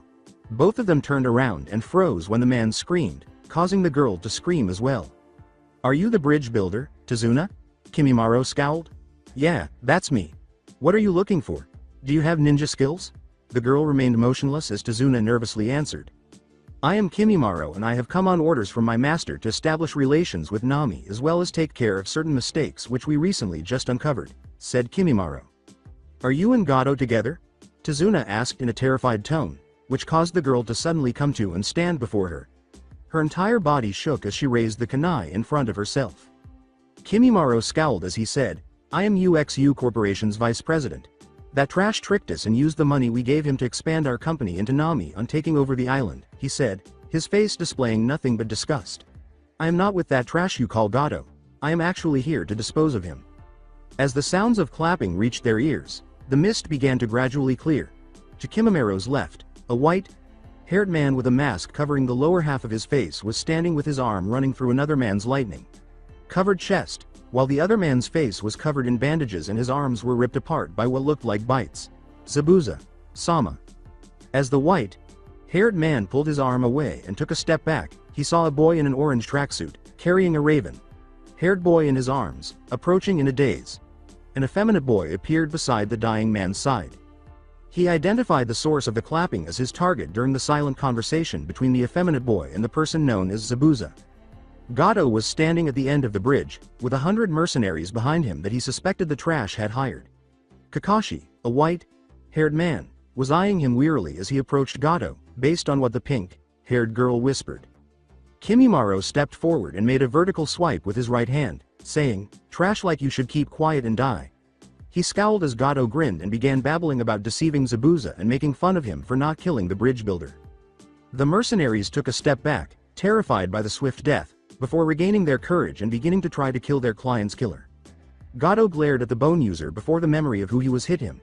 His face twisted in fear before he fell backwards, coughing up blood as he was killed by 5-finger bullets to his vitals. Trash will never learn.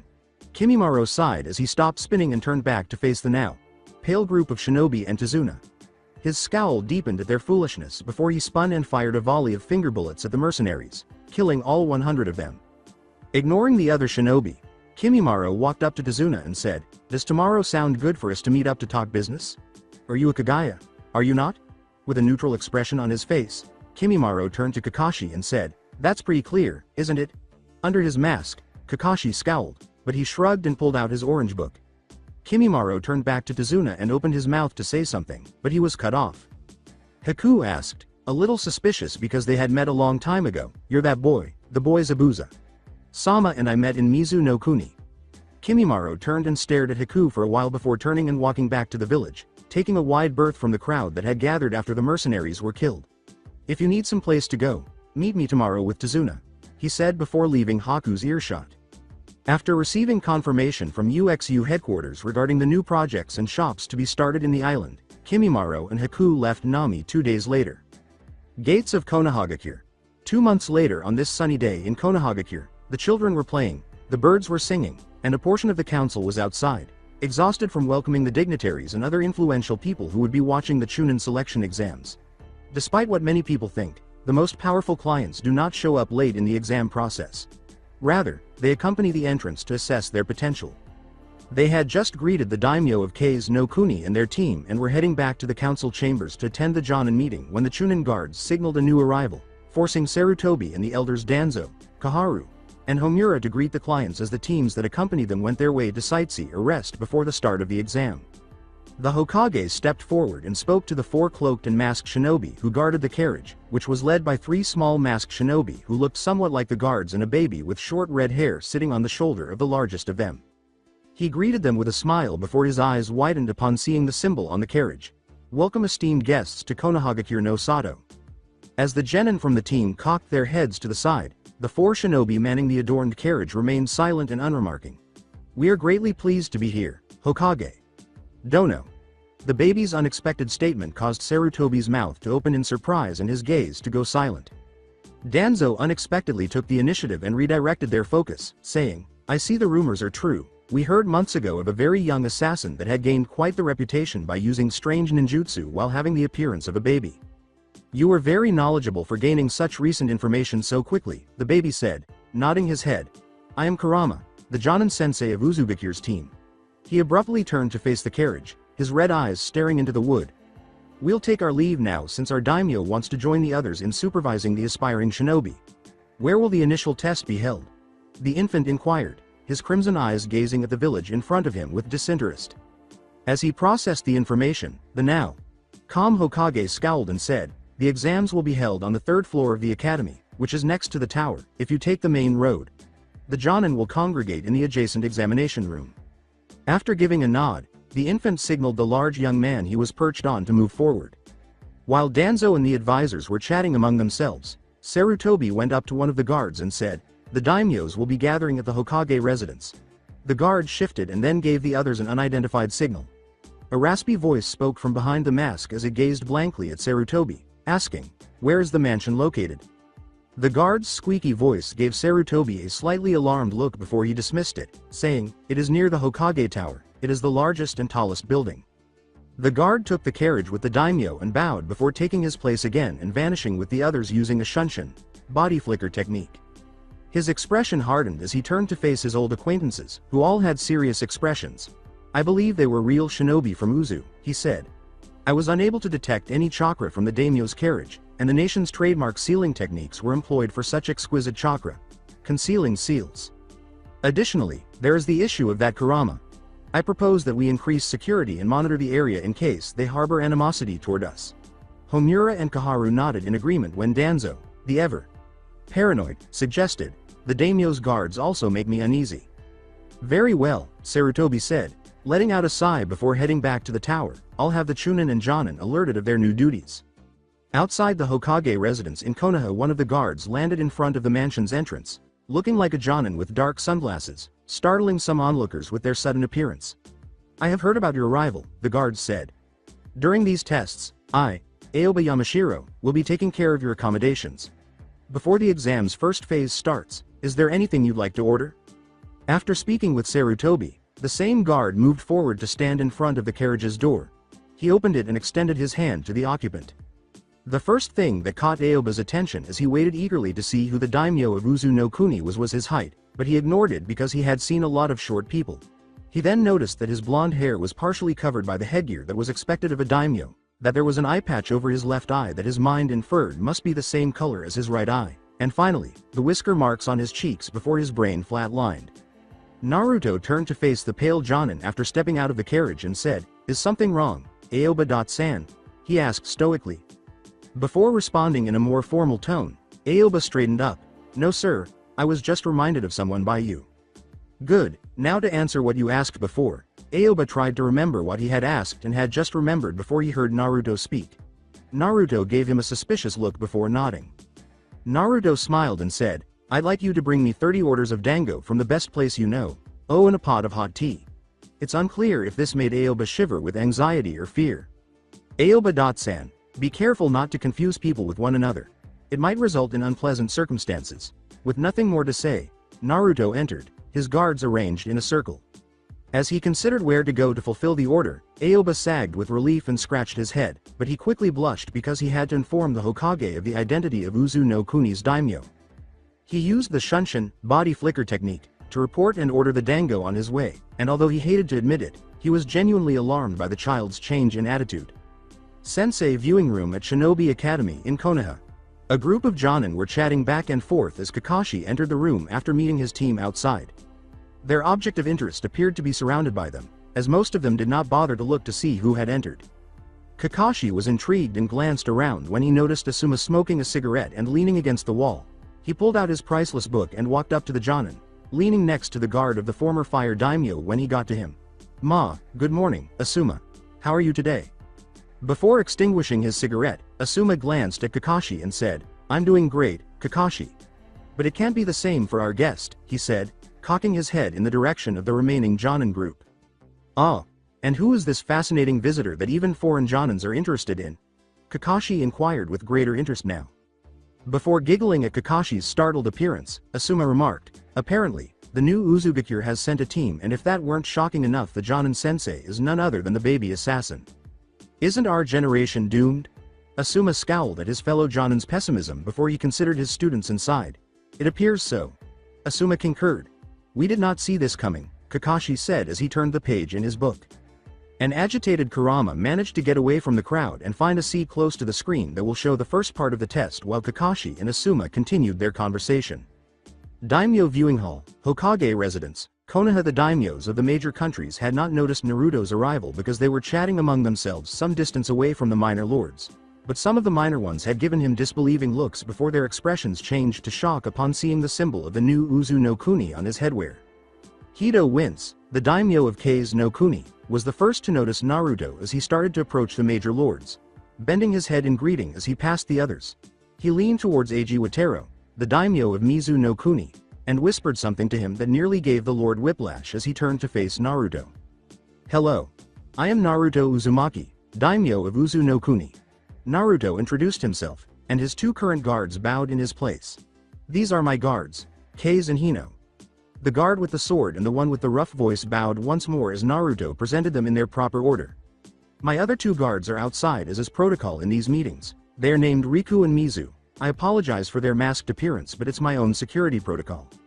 You have some nerve showing your face to us, considering you are an internationally wanted criminal, said Alphen Dustuff, the daimyo of Ua no Kuni, with a scowl. Raimu Eltro, a dark-skinned man with silver-rimmed glasses, nodded and said, You have killed some of my shinobi and taken national treasures from my land. I have not forgotten the death of my old friend, Onoki. Tell me, why don't we command our guards to capture you? Those charges are null and void because the Rikudo Sennin no Hogu, treasured tools of the Sage of the Six Paths, of that said man do not belong to Kaminari no Kuni, Naruto said, taking their accusations in stride and smiling calmly at them both without even flinching. However, since I am the rightful owner of them, it is not theft because the Uzumaki clan is descended from the Rikudo Sennin through their relationship to the Senju clan. Raimu acknowledged the point, but he didn't know much about the treasures and didn't think they were useful in the boy's possession because of the alleged high requirements to use them. I acknowledge that the other accusations will have some merit, but I am more than just a simple daimyo or a naive kid. I have a powerful shinobi village and a number of unspoken connections. Before he smiled broadly, Naruto said, I suggest you think things out a bit more thoroughly before accusing or threatening others, unless you want an international incident or a war. The ownership of a shinobi village, the opportunity to attend various events, and the satisfaction of challenging those in power were the main reasons he chose to become a daimyo. Immunity from other nations was a nice perk, of course. What about the annexation of Mizu no Kuni's land? Is it not the case that you have taken those lands away from me? The lands you speak of belonged originally to Uzu no Kuni and furthermore are the ancestral grounds of the Uzumaki clan, Eiji said, glaring at Naruto with accusing and calculating eyes. Naruto sneered at the man. I simply returned what had been stolen from my family. As Alphen and Eiji flushed with shame and rage, Ryujin Marma, the Fire Lord, laughed behind his fan, and Raimu gave Naruto a bored expression that betrayed a hint of respect. All of that is unnecessary right now. In addition to grading the examinees, we are here to assess the new generation's potential. We should postpone the conflict until later. Ryujin let out a loud sigh and dismissed the topic with a wave of his fan. Yes, Marma. Dono, you are correct. Let's sit down. Judging by the screens, the exams have just started. Naruto grinned at the elderly lord. Hey there, I really do like you, boy. Alphen sneered at Naruto before taking a seat next to Henso, while Eiji took the seat opposite Raimu. Come, sit next to me, the man said cheerfully as he took his seat and gestured for the blonde to sit at his right. Raimu sat at Naruto's right, while Henso took the seat directly to Ryujin's left. This is the order you requested for Uzumaki. Dono, Aoba said as he arrived in front of Naruto with a number of packages that he set on the ground in front of the blonde. Additionally, the Tokubetsu Jonin stated, Hokage. Sama told me to give you this letter, before handing the letter to a scowling Naruto. When the blonde smiled at him, Aoba felt a little uneasy. Thank you, Aoba.san. You may leave for the time being, the exam has started. Aoba gulped and hurried out of the room, saying, I'll read it immediately. Remembering, try.ni. said Toby and his opponents heard a scream as he threw the Beni Hisago, Crimson Gourd, and Kohaku no Johei, amber purifying pot. Into the ghetto mazo. A figure wearing an orange mask and an Akatsuki cloak descended from above and landed where Toby had been standing. That hurt, ouchie. A childish voice rang, and the smaller figure rose and looked around, tilting his head to take in the 3 Konoha shinobi and the Hachibi before gasping at the final figure. Toby thinks that mask is really awesome. Before one of the 2 adult Konoha shinobi spoke angrily, everyone faceplanted. How can there be 2 of you? Kakashi. Sensei, we'll just have to defeat them both, with conviction, a blond boy with cheeks marked with whiskers yelled. Before slashing at the other masked shinobi with his fan, Toby snarled, I don't know where you got that mask, but you can't fool me with these tricks. The orange masked child appeared in front of Toby and cocked his head to the side. Unexpectedly, the fan phased through the child in the exact same signature intangibility he used. Not possible. Toby cried out before realizing too late that the white-haired Konoha shinobi's technique, which was centered on the reviving Jubi, was causing space distortion. Kakashi. Oh my, Toby and the other Konoha adult yelled, nice job, Kakashi, on exploiting their confusion. However, Kakashi's triumph was cut short when his Kamui was cancelled. Toby activated his Uchiha Kenjin, Uchiha Flame Battle Encampment, in time to block a punch from the Hachibi before turning back to face the Konoha shinobi about to attack him. Everyone turned to the orange-masked child, who stood with his hand extended towards the location of the distortion. Ah, that was Klo. He exclaimed gravely before a chakra fist collided into his mask and sent him to the ground a few feet away. As he gazed at the fighting shinobi, Naruto clutched the shattered pieces of his favorite orange mask. His initial shock following the fall was to be expected, as he had not anticipated anything significant happening when he finished the Tri.Ni. Set. He was unaware of the details of the world, or dimension, perhaps, that he was in, but he was aware of which side he was now on. The one that wasn't on the bastard who had broken his mask. To hell if he looks like myself, that boy will pay. Naruto pointed and screamed as he looked at his younger self wearing the Akatsuki cloak while only the left side of the orange mask remained on the double's face. A large chakra signature caused all combatants near the former ghetto mazo to look in the direction where the masked child was punched. The shinobi stood rooted in the spot, and Toby looked with the same shock as the others. What the hell? Why do you resemble me? The child frowned and threw away the last piece of the mask. That's a secret, he sang. But to avoid confusion, you may call me Uzu. The child, who was now known as Uzu, responded frostily before reaching into his coat and removing 2 rings. One was a plain silver ring with some seals inscribed on it, and the other had an indigo gem with what looked like wings on its sides. He turned to Toby and glared at the others as his Rakudo Rinne activated, saying, you do your part and protect the Jubi while I take care of these annoyances. I wanted to test these out on Kumo, but I'll just have to make do with the situation as it is. As if you were allowed, Toby had retreated next to the barricaded statue when Naruto yelled and rushed at him, but it was too late. Wait, Naruto. Avoid rushing in without a strategy. As Guy conversed with the Hachibi, Kakashi reprimanded, we don't know what your double can do. Kakashi. Guy yelled at Kakashi as he considered a strategy. B.San claims he is unable to communicate with the Hachibi, and we believe the double is responsible. Uzu murmured solemnly beyond their ears, the reason he can't communicate with you is because you are all within my illusion, before his body scattered mistily. Naruto squatted and screamed as he felt his Kyuubi chakra mode be abruptly cancelled, as if it were depleted. As he drained half of Kurama's yang chakra, Uzu materialized with his hand on Naruto's stomach and said, we wouldn't want you to ask our dear old friend for assistance, would we? Uzu laughed and leapt back before Guy's flying kick hit him, but he was caught in their trap because he didn't see Kakashi, who was waiting with a lightning beast that was immediately hurled at him with the Cry Raiju Vashiri no Jutsu, lightning beast running technique. Before a pillar of fire emerged from underground and obstructed the electrical technique, the ground between Uzu and the lighting attack began to crack. After Uzu was distracted by Kakashi's Raiju Vashiri no Jutsu, the transformed bee retreated as he avoided burning his fists from the burning pillar of fire once more, their plan now futile. They had not anticipated that Uzu would block both of them with a single offensive technique, and Guy used their distraction as an opportunity to get Naruto out of the line of fire before he was caught in the crossfire. A few seconds later, Kakashi's eyes widened as he saw the well-known white blade protruding from his chest, grasped by another Uzu that had suddenly appeared behind him. Guy placed Naruto on one of B's tentacles and yelled, B.San take Naruto and retreat. I'll go save Kakashi. At the end, he backed away and B exclaimed, careful, fool. Massive spires erupted from underground in front of them, curving inward as they rose into the sky, swiftly interrupting their retreat. The cage was complete, a barrier glinting between the spires. While still in his Biju transformation, B punched the barrier and said, "Damn." The barrier did not bend or break even after he threw a Bijudama-tailed beast bomb at it. After reaching Kakashi's side, Guy made a hasty attempt to assess the extent of the damage. He was disappointed to learn that Kakashi was already dying and that the injury was serious. When he didn't see Uzu again, he started to panic. His body then froze, and he fell forward as an invisible hand pulled out an ethereal copy of his body. With his hand in the air where he had previously extracted Guy's soul using the human path, Uzu materialized. As he cancelled his illusion and the world around them distorted, he saw that the two Jinchuriki were still attempting to break through the barrier. Outside the illusion, Toby noticed with curiosity that the other shinobi had become motionless, leading him to believe that a genjutsu had been used. He began to question whether it was a genjutsu when he witnessed Guy collapse to the ground like a tattered doll and Kakashi begin to bleed from the chest. With his hand on Naruto's stomach, Uzu stood above him, presumably to prevent the Kyuubi from interfering.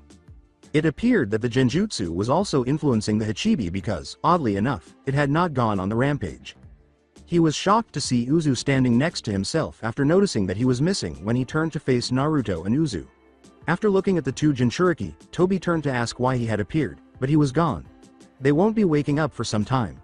I took the liberty of taking care of Kakashi and Guy, so I advise you to do something about the other two. Toby said. This was a fun trip even though the losses were a bit high. Warmth emanated from Rainbow.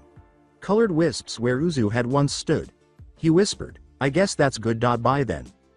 Before taking off his mask and addressing the resurrected Jubi, Toby said, "Reality is cruel and not all secrets can be revealed." As the Jubi roared, his Mangekyo Sharingan spun, unleashing a pillar of chakra that turned the sky a deep shade of red. Shinobi Academy, Konoha, Room 301. A white-haired young man interrupted the three Konoha rookie teams as they were assembling in front of the entrance, saying, "Hey you guys, you should be more quiet. You guys are rookies just out of the academy, right? Screaming like schoolgirls. Geez." Angry, Ino said, "Who do you think you are?" Kabuto pointed to the other competitors' backs and said, "I'm Kabuto. But instead of that, look behind you." A team from AIM gave the rookies irritated looks when they turned and looked back. Kabuto told the now somewhat anxious rookies, "Those guys behind you are from a megacure, they have short tempers. Everyone is nervous about the exam. Quiet down before you cause a scene." He rummaged through his little holster bag and remarked, "Well, I can't blame you. You're clueless rookies. You remind me of how I used to be." Sakura said, "Kabuto-san, right? Is this your second exam?" Kabuto grinned and replied, "No, this is my 7th time. The exam is held twice a year, so this is my 4th year." Sakura said, "So you know a lot about this exam." Kabuto nodded at her, confirming her conclusion. "Hee, then I'll share some info with you cute rookies. With these nin.info cards." The Uzu team was seated playing shogi on the opposite side of the room. As the team ignored all other competitors and began playing their game, they had first been met with shocked and then hostile looks, which eventually subsided. With his hair in a bun, the smallest member of the group inquired, "Any news from Naruto?" "Sama, Shin?" The person named Shin responded, moving a piece. "I don't have any means to contact him. Better ask Ikono since he has that seal." Before he removed the piece with his own, the final teammate mocked Shin's move. The largest of the three, Ikono, stated, "He's just arrived at the viewing room. He'll be watching us soon. And respect your elders unless you want to become dust." Shin grinned and moved another piece, saying, "Ah, but we're teammates now, so I find it unnecessary to call you otherwise." Ikono sighed after giving the boy a fierce look. He took another piece, ignoring Shin's shocked expression at losing yet another piece, and said, "Youngsters these days, no manners at all." As he watched the shogi match, Ikono looked at the other boy.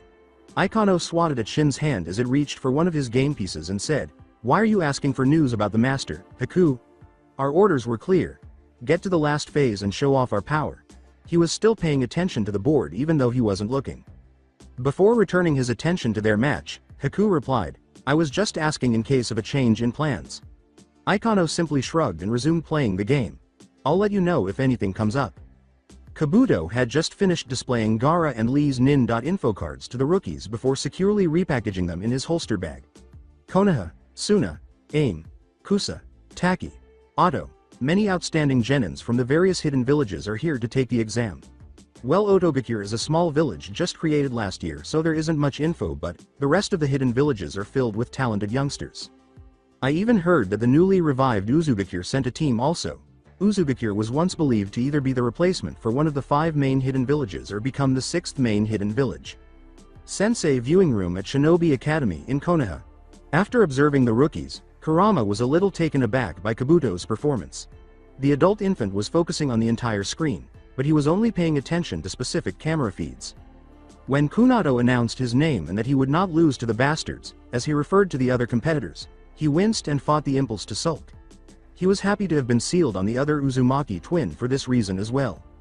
He frowned a little as he saw Kabuto get attacked by the auto team and throw up as a result of Dosu's sound attack. The cow print uniforms were what irritated him. He wanted to find the fool who had thought of that so he could use those clothes to strangle him or her. The other thing that made him frown was the error that Kabuto made in his act. Because of his speedy recovery, he will advise Orochimaru to provide the young medic with additional training on appropriate behavior. When a cloud of smoke announced the arrival of what he thought was the proctor, he began to concentrate on all the screens.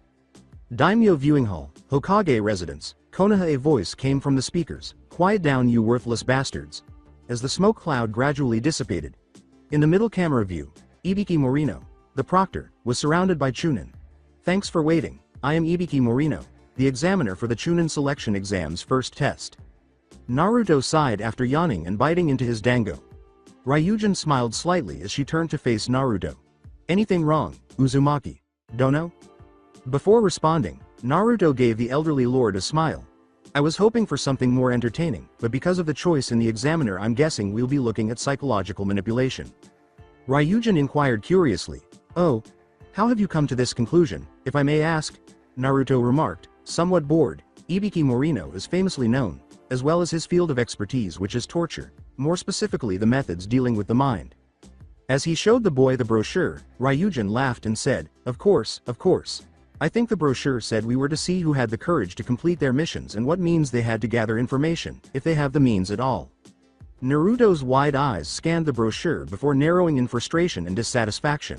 He remarked sardonically, "I wasn't given a brochure," and then sipped his tea while frowning at the screen in front of him. Before one of Naruto's guards, Hino, returned and gave him what appeared to be an exact replica of the paper Ryujin was holding in his hand. The daimyos heard some thumping and scuffling outside. Ryujin scowled and made a note to remember to ask why the boy hadn't received a brochure. Since Konoha was his property, it would reflect poorly on him if they did not follow the correct protocol and extend hospitality. He gestured at the door with his closed fan and held up his brochure. His guards were prepared. After taking note of the guard's departure, Naruto returned his focus to the screen. He scowled a little because he hadn't heard the rules announcement or seat assignments.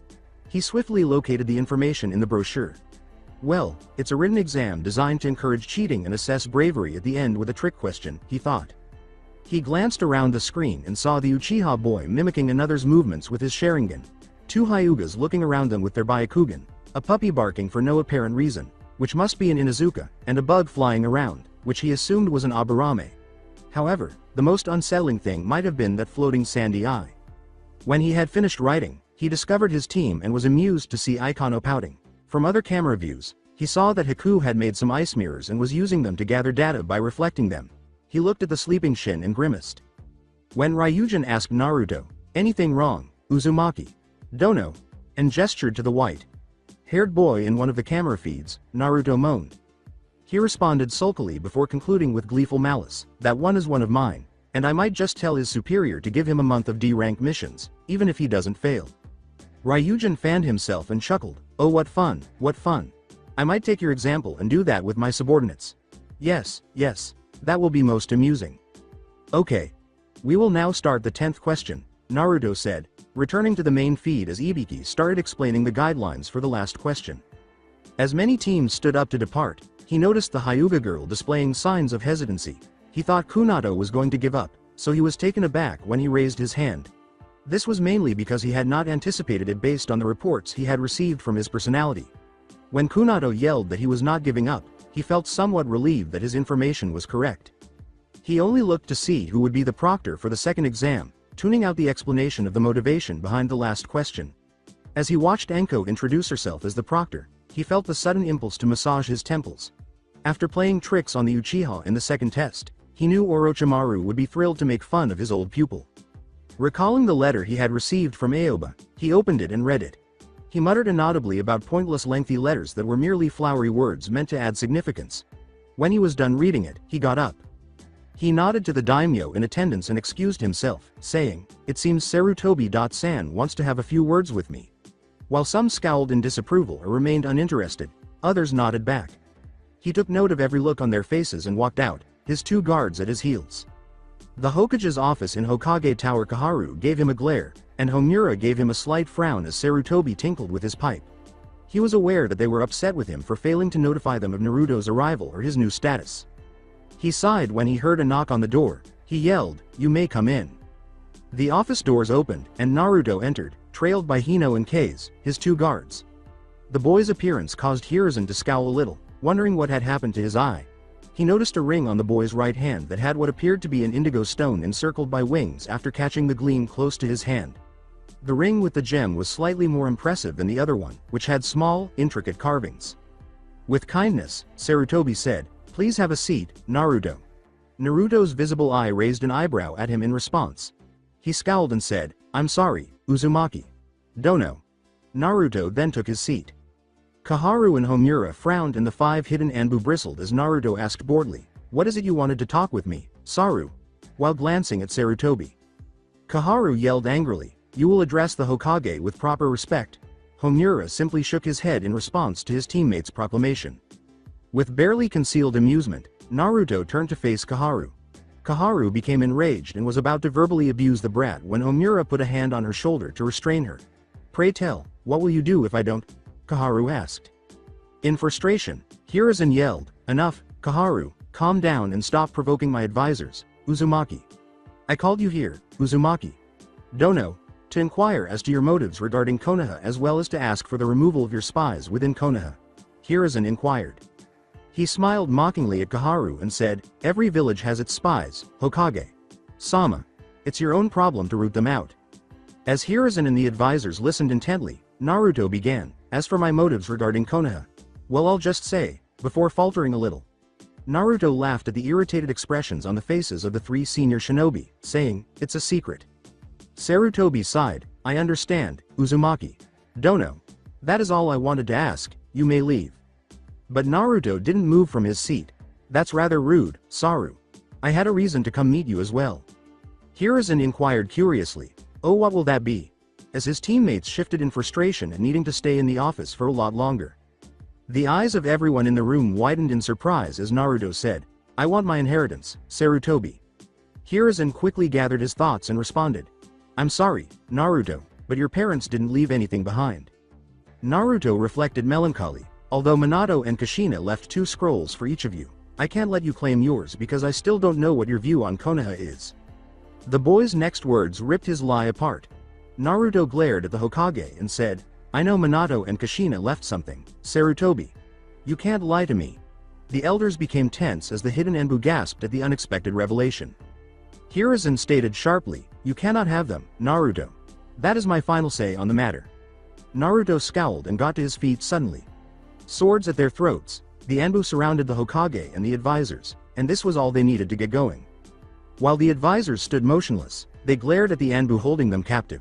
"What is the meaning of this?" Sarutobi yelled at the Anbu. Naruto put his feet on the Hokage's desk and sat back down, laughing. After making a slight movement, Hino, the guard behind Naruto, gave him 2 sets of scrolls in silence. With the Anbu holding the sword to his throat, Sarutobi used Kawarimi after instantly recognizing the scrolls. He avoided the other 2 Anbu and nearly made it to the scrolls before Hino blocked his way, giving the 3 free Anbu enough time to restrain him. As he watched the scrolls catch fire from a minor Kaden jutsu, Hiruzen gasped and interrupted, "You can't have them, Naruto. Unless yo." He turned to face Naruto, who had an expressionless expression on his face. "What? Why did you do that? They were your parents' letters. You even burned Kunatos," he yelled. The Anbu surrounding the Hokage retreated in alarm as the mist illusion was released, causing a slight shift in the surrounding environment. They bowed and stayed there as Naruto, who was now shown to be in the Hokage's chair, laughed at them. "Hokage. Sama. Please forgive us, we thought you were the boy," they cried. Naruto got up and started to approach Sarutobi, but the 5 Anbu blocked his way and pointed their swords. preventing him from getting close. With his guards in tow, he walked dismissively to the door and said, "HMPH, guess I'll be leaving then." As the door closed and the Hokage stared in disbelief at his retreating figure, he said, "Oh, I almost forgot, a certain snake told me that he had a surprise for you. He said you'll receive it at the finals of the Chunin exams." Kaharu and Homura hurried off to their duties, and Hiruzen sat down at his desk and dismissed the Anbu. Although he was unaware of and didn't want to know how Naruto knew Orochimaru, he will view the boy favorably because he forewarned him of a potential danger. Hours later, the second test in the Forest of Death. Team Uzu walked through the forest, making their way directly to the tower in the middle of it. They had come across a cross-dressing Orochimaru, giant spiders, and giant leeches. Haku removed the leeches by freezing them to death, and Shin slashed the spiders to pieces. Aikano attempted to atomize the Sannin as soon as he caught him skulking around their camp, making the final one the most challenging. However, Sannin promptly slithered away unharmed, laughing as he ducked under Aikano's Jinten, dust release, cubes, living up to his title as the Snake. When Shin accused Aikano of being too gentle with Orochimaru, he stopped pouting because he had missed all of his attacks. Haku had given Shin a bump on his head as retribution for drawing the attention of the giant tigers that had been in the area with his laughter. When an Omegakure Genin landed in front of their team, Haku let out a long sigh. "Hand over your scroll and I'll let you live," the Genin yelled menacingly, wielding a kunai. Haku responded by moving behind Aikano, who was already holding an energy cube. As he pushed the cube forward, Aikano whispered, "Jinten. Genkei Hikari no Jutsu. Dust release. Atomic dismantling technique." When the Genin became trapped inside the now enlarged cube, he freaked out and was ready to jump back. The orb inside the cube exploded and filled the cube with smoke before he could shout for assistance. Aikano grunted before continuing toward the tower, saying, "You can look now, Haku. I still wonder why you decided to become a shinobi if you don't like or wish to kill." The two AIM Genin teammates shuddered in terror as they hid behind the Uzu Genins, in some of the tree's foliage. Their plan to ambush them from behind was now in ruins due to the death of their partner Oboro. They looked up and away from the Uzu team when they heard some rustling coming from above where they were hiding. Upon closer inspection, they noticed the third member, the gray-haired boy, sticking to a branch above them and grinning at them. They felt a hand grab hold of one of their shoulders just as they were ready to leap back and flee, and a crushing weight descended upon them. From behind them, Aikano said, "You better hope you have your team's scroll, or you might meet the same fate as your former teammate." Tower in the Forest of Death. Fifth day, the remaining teams were gathered before the Hokage, who spoke about the significance of the tests. The large Uzu team member, whom Hiruzen knew had dozed off while standing, irritated him. Before rising and facing the 24 Genin assembled, a Jonin appeared in front of the Hokage on his knees. Muttering, Haku prodded Aikano inconspicuously, "Pay attention." As the Jonin, Hayate Gecko, explained to them, occasionally coughing, "We have a bit too many people remaining because the first and second test may have been too easy this year. In accordance with Chunin exam rules, we must have a preliminary and reduce the number of participants for the third exam." Despite receiving multiple complaints, he disregarded them and carried on. "Those who are not feeling well or do not want to continue, please step forward now since we will be starting the preliminaries immediately," Hayate said. I'd like to retire." Kabuto rubbed his head. He turned around and walked away after saying, "I'm in no condition to fight." Shin went to the proctor to inform him that he was withdrawing while the Genin were chatting among themselves, and he also departed. To get their attention, Hayate coughed once, but everyone else, including the Ju Jonins close to the Hokage, kept talking. Hayate became irritated and managed to get their attention by coughing loudly. "Since we now have exactly 22 entrants, we will conduct 11 matches and the winners will advance to the third test," Hayate clarified quickly. "There are basically no rules. The fight continues until one of you dies or is knocked out or admits defeat. However, if I decide that the winner has been established, since we don't want to increase the amount of corpses, I'll jump in and stop things." A panel shifted back and revealed an electronic board at those words. Yoroi Akado vs Sasuke Uchiha because Orochimaru's Juinjutsu prevented him from using his chakra. Sasuke defeated Yoroi with just taijutsu, using the moves he had copied from Lee when he had fought him prior to the written test. Aikano was playing shogi against Kurama in the walkway above, totally oblivious to the fights, while Haku was watching the shogi match with great interest. Several Jonin sensei gave them irritated looks, and the Genin gave them angry looks, which they also chose to ignore. The board flashed through the names of the participants once more as Kakashi removed Sasuke to seal the Juinjutsu. The teacher and student pair were pursued by a particular sound that made the Jonin squirm. Zaku Abumi vs Shino Aburame. As an Aburame by nature, Shino did not undervalue his opponent and used his Kikachu bugs to analyze Zaku. Shino offered Zaku the choice to give up after blocking the air pipes in his hands. Zaku shot Shino with his air blasts, assuming he was bluffing. Shino won because his air pipes were blocked, preventing the air from escaping. As a result, pressure quickly increased and caused his arms to explode. Masumi Tsurugi vs Konkuro. When Masumi attempted to strangle the disguised puppet with his pliable limbs, Konkuro used his puppet as a decoy and broke nearly every bone on Masumi's body during the encounter. Ino Yamanaka vs Sakura Haruno. They both knocked themselves out and were eliminated using their limited skill set. Tenten vs Tamari. Tamari easily defeated the ill-prepared Tenten with her deft use of wind techniques. She sustained an injury after falling onto Temari's enormous fan, which the Suna girl had purposefully closed to harm Tenten, because she persisted even after her only abilities were neutralized. Tamari was proclaimed victorious. As opposed to Kin Suchi, Shikamaru Nara Shikamaru defeated Kin with his Kagemain no Jutsu, shadow imitation technique, using evasion and his opponent's weapons to his advantage. He did this by using the wall behind Kin to knock her unconscious. Kunado Uzumaki vs Kiba. In Izuka being completely overwhelmed by Kiba's taijutsu along with Akamaru helping Kiba, Kunado tricked Kiba to knock Akamaru unconscious. By accidentally overwhelming Kiba's sense of smell while disorienting him with a fart, Kunado used a copy of Sasuke's Shishi Renden, Lion's Barrage. By using Kage Bushin, Shadow Clones, to make up for the lack of speed, he called his winning move Uzumaki Renden, Uzumaki Barrage. Neji Hyuga vs Hinata Hyuga. The battle went in favor of Neji from the start because of his taunting remarks and superior speed. He almost killed Hinata because of his resentment towards the main branch of the Hyuga. As Hinata did not give up and kept getting up, his rage grew and he lost his composure, almost killing the heiress, but was stopped from committing the act by the intervention from the proctor and fellow Jonins. Gaara vs Rock Lee. The fight started in a stalemate between Gaara's automatic defensive sand and Rock Lee's incredible speed and strength. It turned into Lee's favor when he took off his unnaturally heavy weights, which allowed him to successfully outspeed the sand and hit Gaara. However, not expecting a second layer of defense, his technique failed as Gaara used a substitution to escape. By opening 5 of the 8 gates, Lee was able to use the reverse lotus and badly damage Gaara's armor of sand. However, due to the drawback of opening the gates, Lee was unable to move properly or escape Gaara's attacks and was disqualified as Might Guy stopped Gaara's attack before they struck Lee and killed him. Haku Yuki vs Dosu Kinuda. Haku stood before Dosu as they waited for the proctor to start the match. From what I saw at the first exam, he uses sound waves to paralyze and disorient, so I'll have to find how he does it first before thinking of a counter. Haku thought right before the proctor jumped back and shouted to begin. "This will be over in a moment," Dosu said with confidence as he ran towards Haku. Haku merely raised an eyebrow before using the Shunshin no Jutsu, body flicker technique, to get behind Dosu while delivering a kick to the Auto Genin's back. Dosu recovered quickly by doing a cartwheel and then turning back to his opponent. Haku hummed behind his mask before placing his hands within his sleeves and taking out a handful of senbon.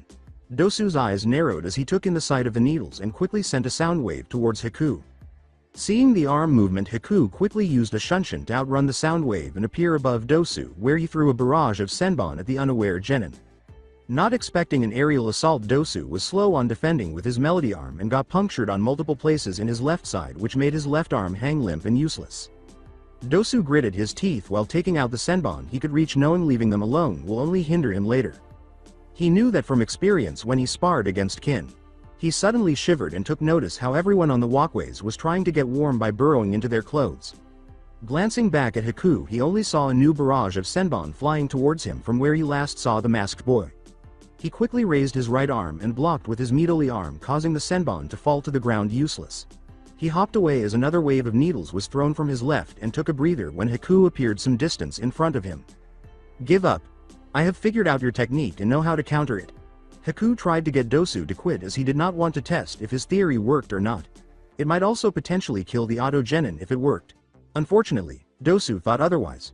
"You may have found out my melody arm is the source of my techniques, but I'm positive you don't know how to counter it," Dosu thought before returning to try to hit Haku with one of his sound waves.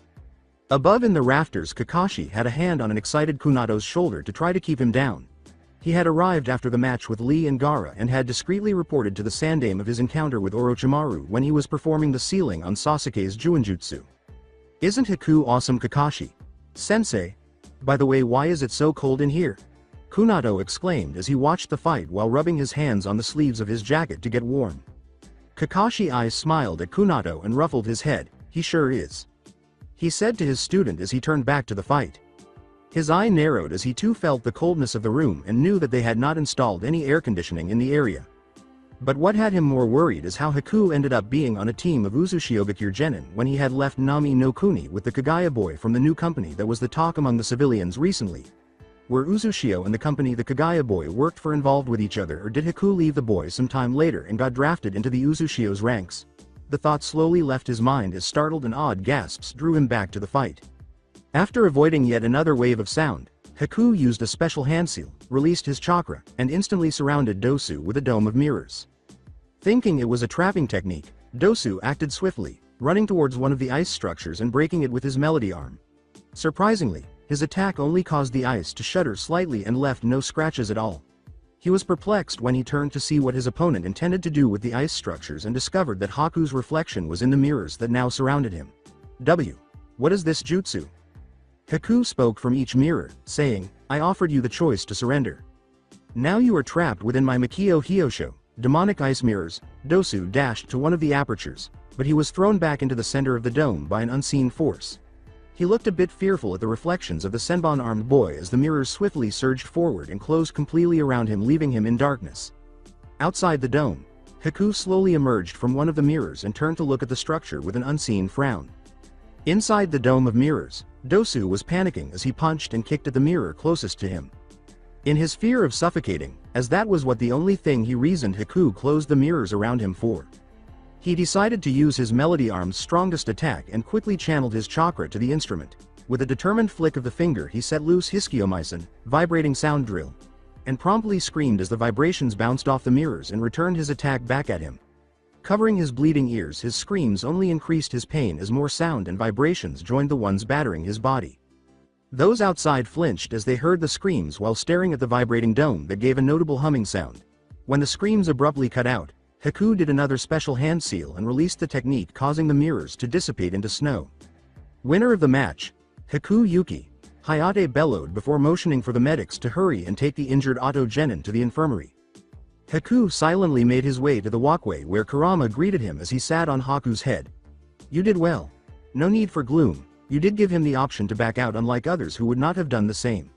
Kurama told the boy offhandedly, causing Haku to smile sadly before huddling in one of the corners of the room as Aikano went down to the field. Aikano Iwa vs Choji Akamichi. The final match between Aikano Iwa and Choji Akamichi will now begin, Hayate announced. Aikano huffed as he looked at the nervous boy in front of him. I suggest you give up now before you end up hurt, boy. You seem nervous and frankly not well trained if your body is any indication. Aikano remarked. Choji glared at the bigger figure in anger at the jab towards his physique. I'll show you, he exclaimed and gritted his teeth as he heard his teammates encouraging him as well. Hayate coughed before exclaiming. Hajime. Choji quickly did the specialized hand seal for his Baika no Jutsu, multi-size technique, to expand his body to the size of a giant ball. Having completed his technique, he quickly tucked his limbs and released chakra from said limb areas to propel himself at Aikano, thus completing the technique known as the Nikuden Sensha, human bullet tank.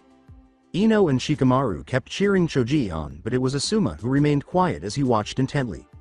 Choji's Nikuden Sensha is a secret technique passed down in the Akamichi clan. It is a devastating move that can crush bones if a hit is taken directly. I wonder how the Uzugai plans to counter it, Asuma thought with interest. Aikano merely cocked his arm back as he gathered a large amount of chakra on his fisted hand.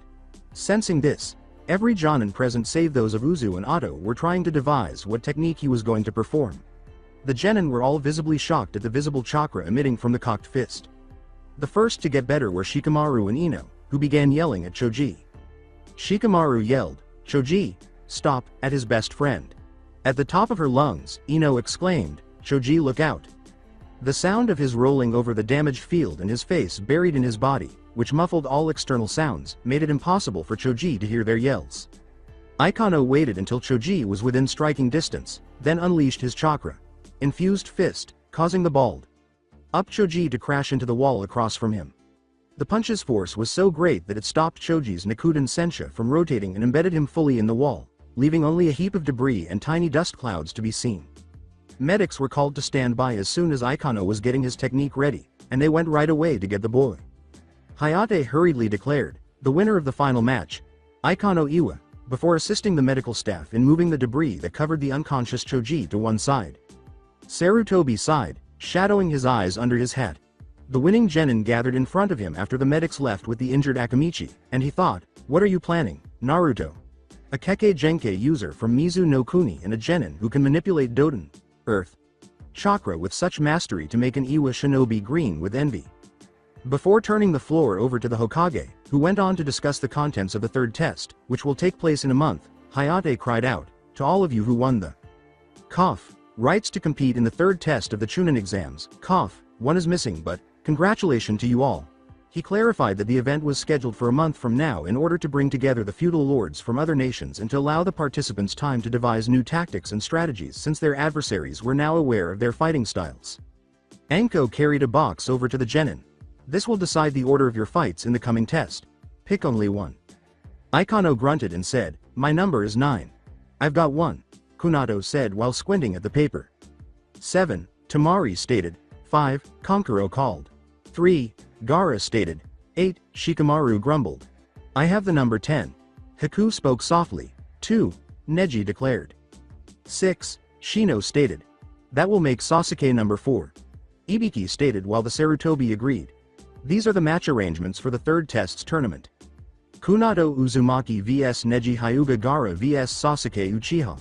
Konkuro vs Shino Aburame Tamari vs Nara Shikamaru. Ikano Iwa vs Haku Yuki Sarutobi sat in his office in the Hokage Tower finishing the last of the paperwork for the morning. Today was the day that the finals of the Chunin exams were going to be held in the newly built stadium. The residents and a vast part of the shinobi force were baffled at the sudden appearance of a large stadium that was almost 3 times as big as the old testing arena they had used for the Chunin exams. Those with knowledge about a certain Mokuton user would merely smile knowingly before continuing on with their tasks. The reason for the new stadium was due to the fact that a lot of people arrived to Konoha in waves as they wanted to see Uzushio's shinobi in action and in most cases gain information about how strong they were.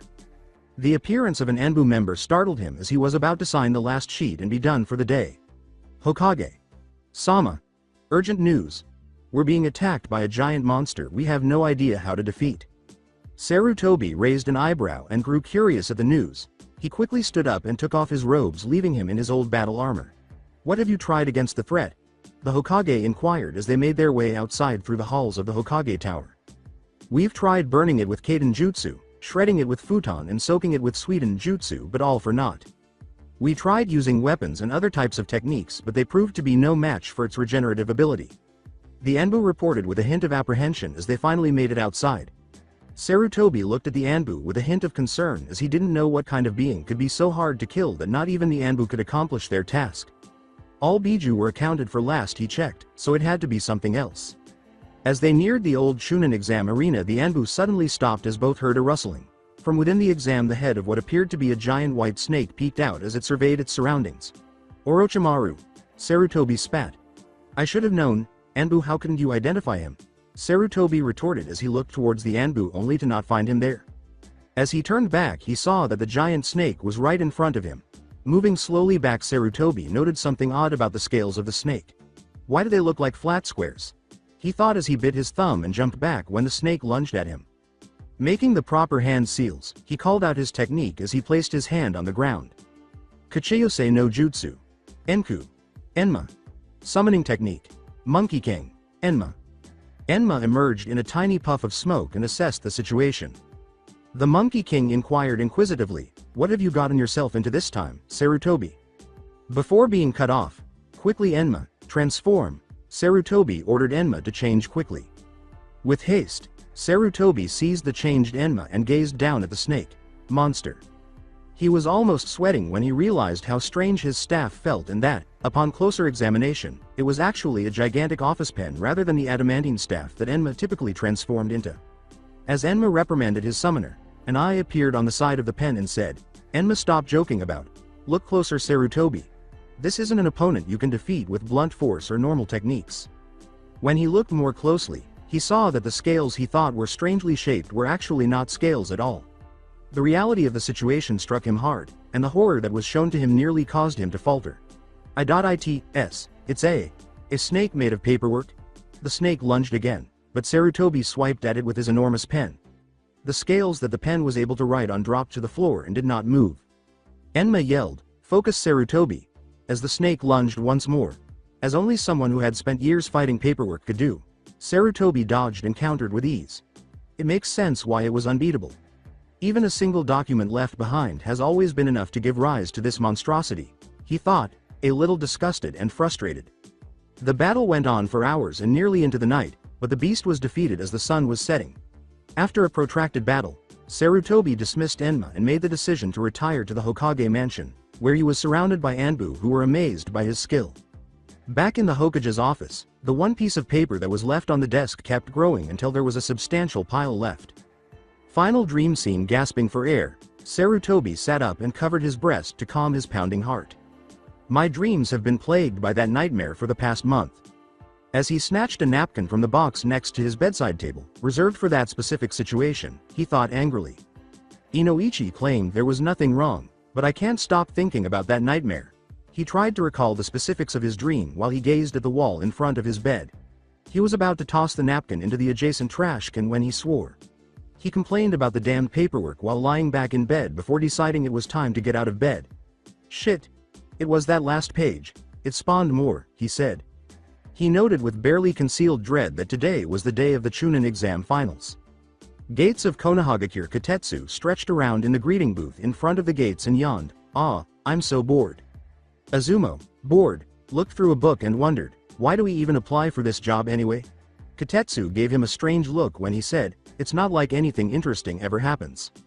Katetsu said, "You did not just say those words," in a voice that was almost horrified. "Every time you've said those words something. Ahem.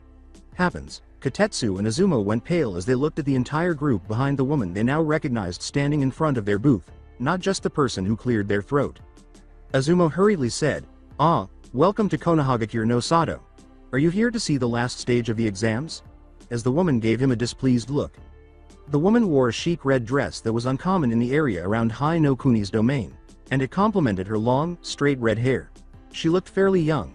She exuded a sense of superiority and wore sunglasses that obscured the color of her eyes. The guards were alerted by laughter to an elderly man standing next to a teenager, who was a little behind.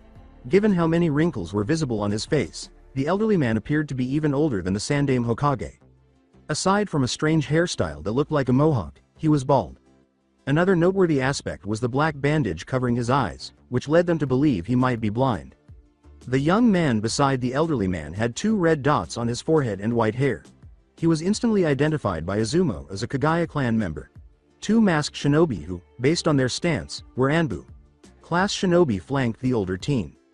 Before turning to face the still laughing old man, the woman said angrily, "What else would we be coming for? There's not much to see in shinobi villages nowadays. Stop chuckling, you senile bag of old bones. I still don't believe you're a shinobi with the way you act." The old man sighed but kept his smile. Kimimaro assisted in guiding the elderly man to the booth, where the guards gave him a strange look. The man turned his face to the side and appeared to be staring at them. "Is there a problem, guard-san?" he asked. As Kimimaro led his hand to the signing area, the man laughed and signed the admissions paperwork. "N.No sir, just surprised you're a shinobi. From which land do you hail?" he asked. "I get that a lot, so no worries. I'm from Uzushiogakure, here escorting the miss and the young man here. They're clients that were asked for our protection from their respective bosses." "Oh," said Azumo sheepishly. Then Katetsu had the opportunity to ask more questions. "What about you and those 2 guards? Since you're signing in, I'm guessing you'll also be attending the examination?" The old man laughed and said, "Ah yes. We're here to give moral support in a sense." He then followed the others into the village. As he began to go through the papers and make sure they were all filled out correctly, Katetsu muttered, "Well, that went better than I hoped." His hands shook and he froze as he looked up their names in the list. Katetsu muttered reverently, drawing an odd look from Azumo, "No way. That was the actress Fuji Aria from the Princess Gale movies. She plays the role of the mistress of Princess Gale's nemesis Mao." "What?" Katetsu inquired after noticing the expression. As he collected the papers from Katetsu and put them in a box with the other forms from the guests who were arriving, Azumo remarked, "You have too much free time." Just beneath the name of Fuji Aria, Katetsu did not notice a T's signature. Hyuga. Grand Stadium in Konohagakure. 4 hours later, the best word to describe the current state of affairs was chaos. Things appeared to be going well with Kunato Uzumaki's victory over Neji Hyuga, the postponement of Sasuke Uchiha and Gaara's fight, Kankuro's surrender against Shino Aburame, and Shikamaru Nara's victory over Tamari. In front of the daimyo's booth, in the cage booth, the Sandaime Hokage, Yandaime Kazekage, and Azukage had assembled. The flashback begins in the stadium's private entrance. Sarutobi greeted Kanta, the Yandaime Kazekage. As the leaders greeted one another, the Shinobi Council stood to the side and 2 Anbu flanked the cages. As a sign of respect, the members of the Shinobi Council had to appear even though they would be moving around the stadium separately during the test. Everyone's attention was drawn to a thumping pattern as an elderly man carrying a short cane decorated with what appeared to be a dead bird's head approached. 2 high-ranking shinobi appeared to be watching him and were moving toward the group. As they blocked the new party's path, Sume Inuzuka was the first to move forward, followed by Hiyashi Hyuga. Sume growled and then gave them a challenging glare. "This is the private entrance of the stadium. You Anbu need to take your client to the other entrance at the front." Hiyashi chastised the brazen Inuzuka, saying, "Sume-san, you should be more courteous to guests." As the old man, who they now realized had a rather macabre appearance in his clothes, passed them with his guards, Sume was about to respond to Hiyashi when they burst out laughing. The elderly man nodded his head and said, "Hokage Sama, it's a pleasure to meet you. Kazekage Sama, I'm humbled to make your acquaintance." Hiyashi struck him from behind with a jukin, gentle fist, before he could move or speak another word. Unfazed by the unexpected assault, he simply used his cane to strike the back of the Hyuga leader's head, sending him sprawling to the ground. As Sarutobi growled, everyone tensed up and prepared their fighting strategies against the elderly man. What is the meaning of this? As Sume growled and Hiyashi fought to stand up, the elderly man laughed and said, "Oh, I say it could mean self-defense or suicide really." He was unable to move his limbs as if they had been struck by his family's taijutsu style for some reason. The old man grinned, amused at Sarutobi's surprise, and said, "You should have taught those younger than you not to blatantly attack people stronger than themselves, especially cage-level shinobi." Sarutobi's eyes narrowed as he said, "You're the Azukage, aren't you?" The Kazecage's eyes widened. "I didn't expect someone as old as me to be powerful enough to be called a cage in these times besides the deceased Sandaime Tsuchikage, Onoki." Sarutobi responded with skepticism. With Shibi Aburame's assistance, Hiyashi managed to stand at last, then gave the elderly man a suspicious look. The elderly man tapped one of his long black fingernails against his chin and said, of course." He pointed directly at Hiyashi, who was still unable to fully move his limbs freely and was leaning on Shibi for support, saying, I think the only one who can really back up my claim will be him." Sarutobi questioned the head of the Hyuga clan, "Hiyashi? Do you know this man? I've never met this man before, Hokage Sama. I'm sure I'd remember meeting him." Hiyashi made a statement. The old man made a little bow, and the annoying chuckle returned. Those in attendance opened their mouths slightly in shock and their eyes widened as Talbot introduced himself. Talbot Hyuga, Azukage of Uzushiogakure. Hiyashi himself was the most shocked of all, as evidenced by his fainting and gasping while still in Shibi's grasp. As his former teammate, Sume, could see Shibi's hidden uneasiness, he assisted him. After he had recovered from his shock, Sarutobi asked, "What did you mean by Hiyashi being able to identify you?" Talbot laughed as he walked to the doorway. "He'll be able to tell you after he wakes up, in a few hours I'm guessing." Seeing me must have been too much excitement for him. Shall we? Flashback comes to an end until he recovered from his ordeal and was able to submit a proper report. Hiyashi had been returned to his clan's compound. Naruto made the decision to launch the invasion just as Gaara was ready to let loose his bloodlust following his encounter with Sasuke's Chidori, 1,000 birds. The cage were sitting in the cage box when an explosion shook it. Kanta landed close to a trembling Gaara in the center of the arena. Baki hurried to his leader's side and instructed Tamari and Kankuro to remove Gaara and refrain from attacking any Konoha shinobi. Unaware of the circumstances, Sasuke pursued Gaara to prevent him from escaping.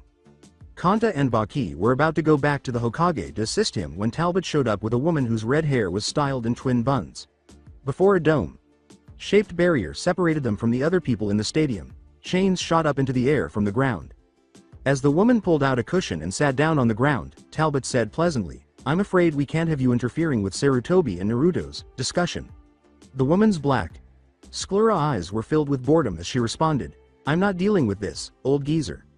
I'll only provide the barrier unless ordered to do otherwise. With his birdbone cane in his hand, Talbot assured the Uzumaki woman, of course, Mito. Chan. I'm capable of handling things just fine. Orochimaru stood by Naruto's side, and Sarutobi and Naruto faced each other. While Naruto used the Shunshin no Jutsu, body flicker technique, to peer before Sarutobi on the roof of the stadium's side building, Orochimaru had pretended to be one of the Cage's guards and had kicked the sand leader in the direction of the arena. Disappointed, Sarutobi said, "So you're working for Orochimaru, Naruto-kun." The four guards formed a barrier around them, and the old Cage noticed them. As he watched his subordinates and the Cages effortlessly dispatch the sound shinobi, he said, "Your invasion plan doesn't seem to be going well. The Cage is a good friend of mine and warned me of what you were planning, Orochimaru. However, I didn't expect for Naruto-kun to join you in your foolish plans." Orochimaru gestured to the blonde and said, "Ku, Sarutobi. Sensei, you are quite mistaken. I don't think it's my right to tell you, but perhaps our small friend here will enlighten you. Naruto-kun." After gazing straight ahead, Naruto turned to face Orochimaru and lifted his only visible right eye. "I'm sorry, did you say something?" Orochimaru twitched his eyes and gestured to Sarutobi. The slightly irritated Orochimaru asked, "The invasion plan, Naruto-kun?" After answering as though it clarified everything, Naruto turned to the floor and said, "Oh yes. I was just distracted by the perverted toad." Naruto turned his attention away from Sarutobi and toward the shadow of the elderly man, saying, "Unless you want me to drag you out myself, stop hiding behind your teacher, Jiraiya." Sarutobi grimly scowled as he watched Jiraiya separate from his shadow by canceling his Gamadera. Kageyatsuri no Jutsu, toad flatness. Shadow manipulation technique. Causing him to inflate from being flat. Their intentions to have Jiraiya assist Sarutobi's movements and eliminate the chance of a surprise attack by the Toad Sannin against their adversaries have been foiled. Naruto gave the Snake Sannin an order, "Orochimaru, entertain your old teammate while I help the Hokage with his resignation." The Snake Sannin was taken aback because he had not sensed Jiraiya concealed in the Hokage's shadow. At Sarutobi's nod, Orochimaru removed his disguise and dashed across the barrier, only to be followed by Jiraiya. After giving the Hokage a long look, Naruto hurriedly went over a few shorthand seals. A water dragon suddenly roared and charged at Sarutobi, using the technique known as Suiden, Suiryuden no Jutsu, water release, water dragon bullet technique. Sarutobi responded by turning the section of the roof in front of him into mud that a dragon's head emerged from while performing a series of hand seals. The dragon's head swiftly opened its jaws and hurled a flurry of mud bullets at the water dragon. Doden. Doryu Taiga, earth release. Earth flow river. Doden. Doryuden, earth release. Earth dragon bullet. Kaden. Karyuden, fire release. Fire dragon bullet. Sarutobi used the Karyuden to ignite the bullets. They hit the water dragon, which interfered with the water technique and cooled the bullets back into the earth. The now cooled earth bullets kept moving in Naruto's direction. Naruto clapped his hands after performing a series of hand seals in retaliation. Two elaborate coffins that were unharmed by the earth bullets rose in front of him. Kachiyose. Edo Tensai. Summing. Impure World Resurrection. Sarutobi cried out, "Impossible!" as the two coffins appeared. How do you know that jutsu?" he said, turning to face Orochimaru with angry eyes. Sarutobi muttered in disgust, "How far have you fallen, Orochimaru? Does your obsession know no bounds?" He was about to pursue Orochimaru for clarification when Naruto intervened. As the lids of both coffins thumped to the ground, Naruto said gravely, "You are mistaken, Hiruzen.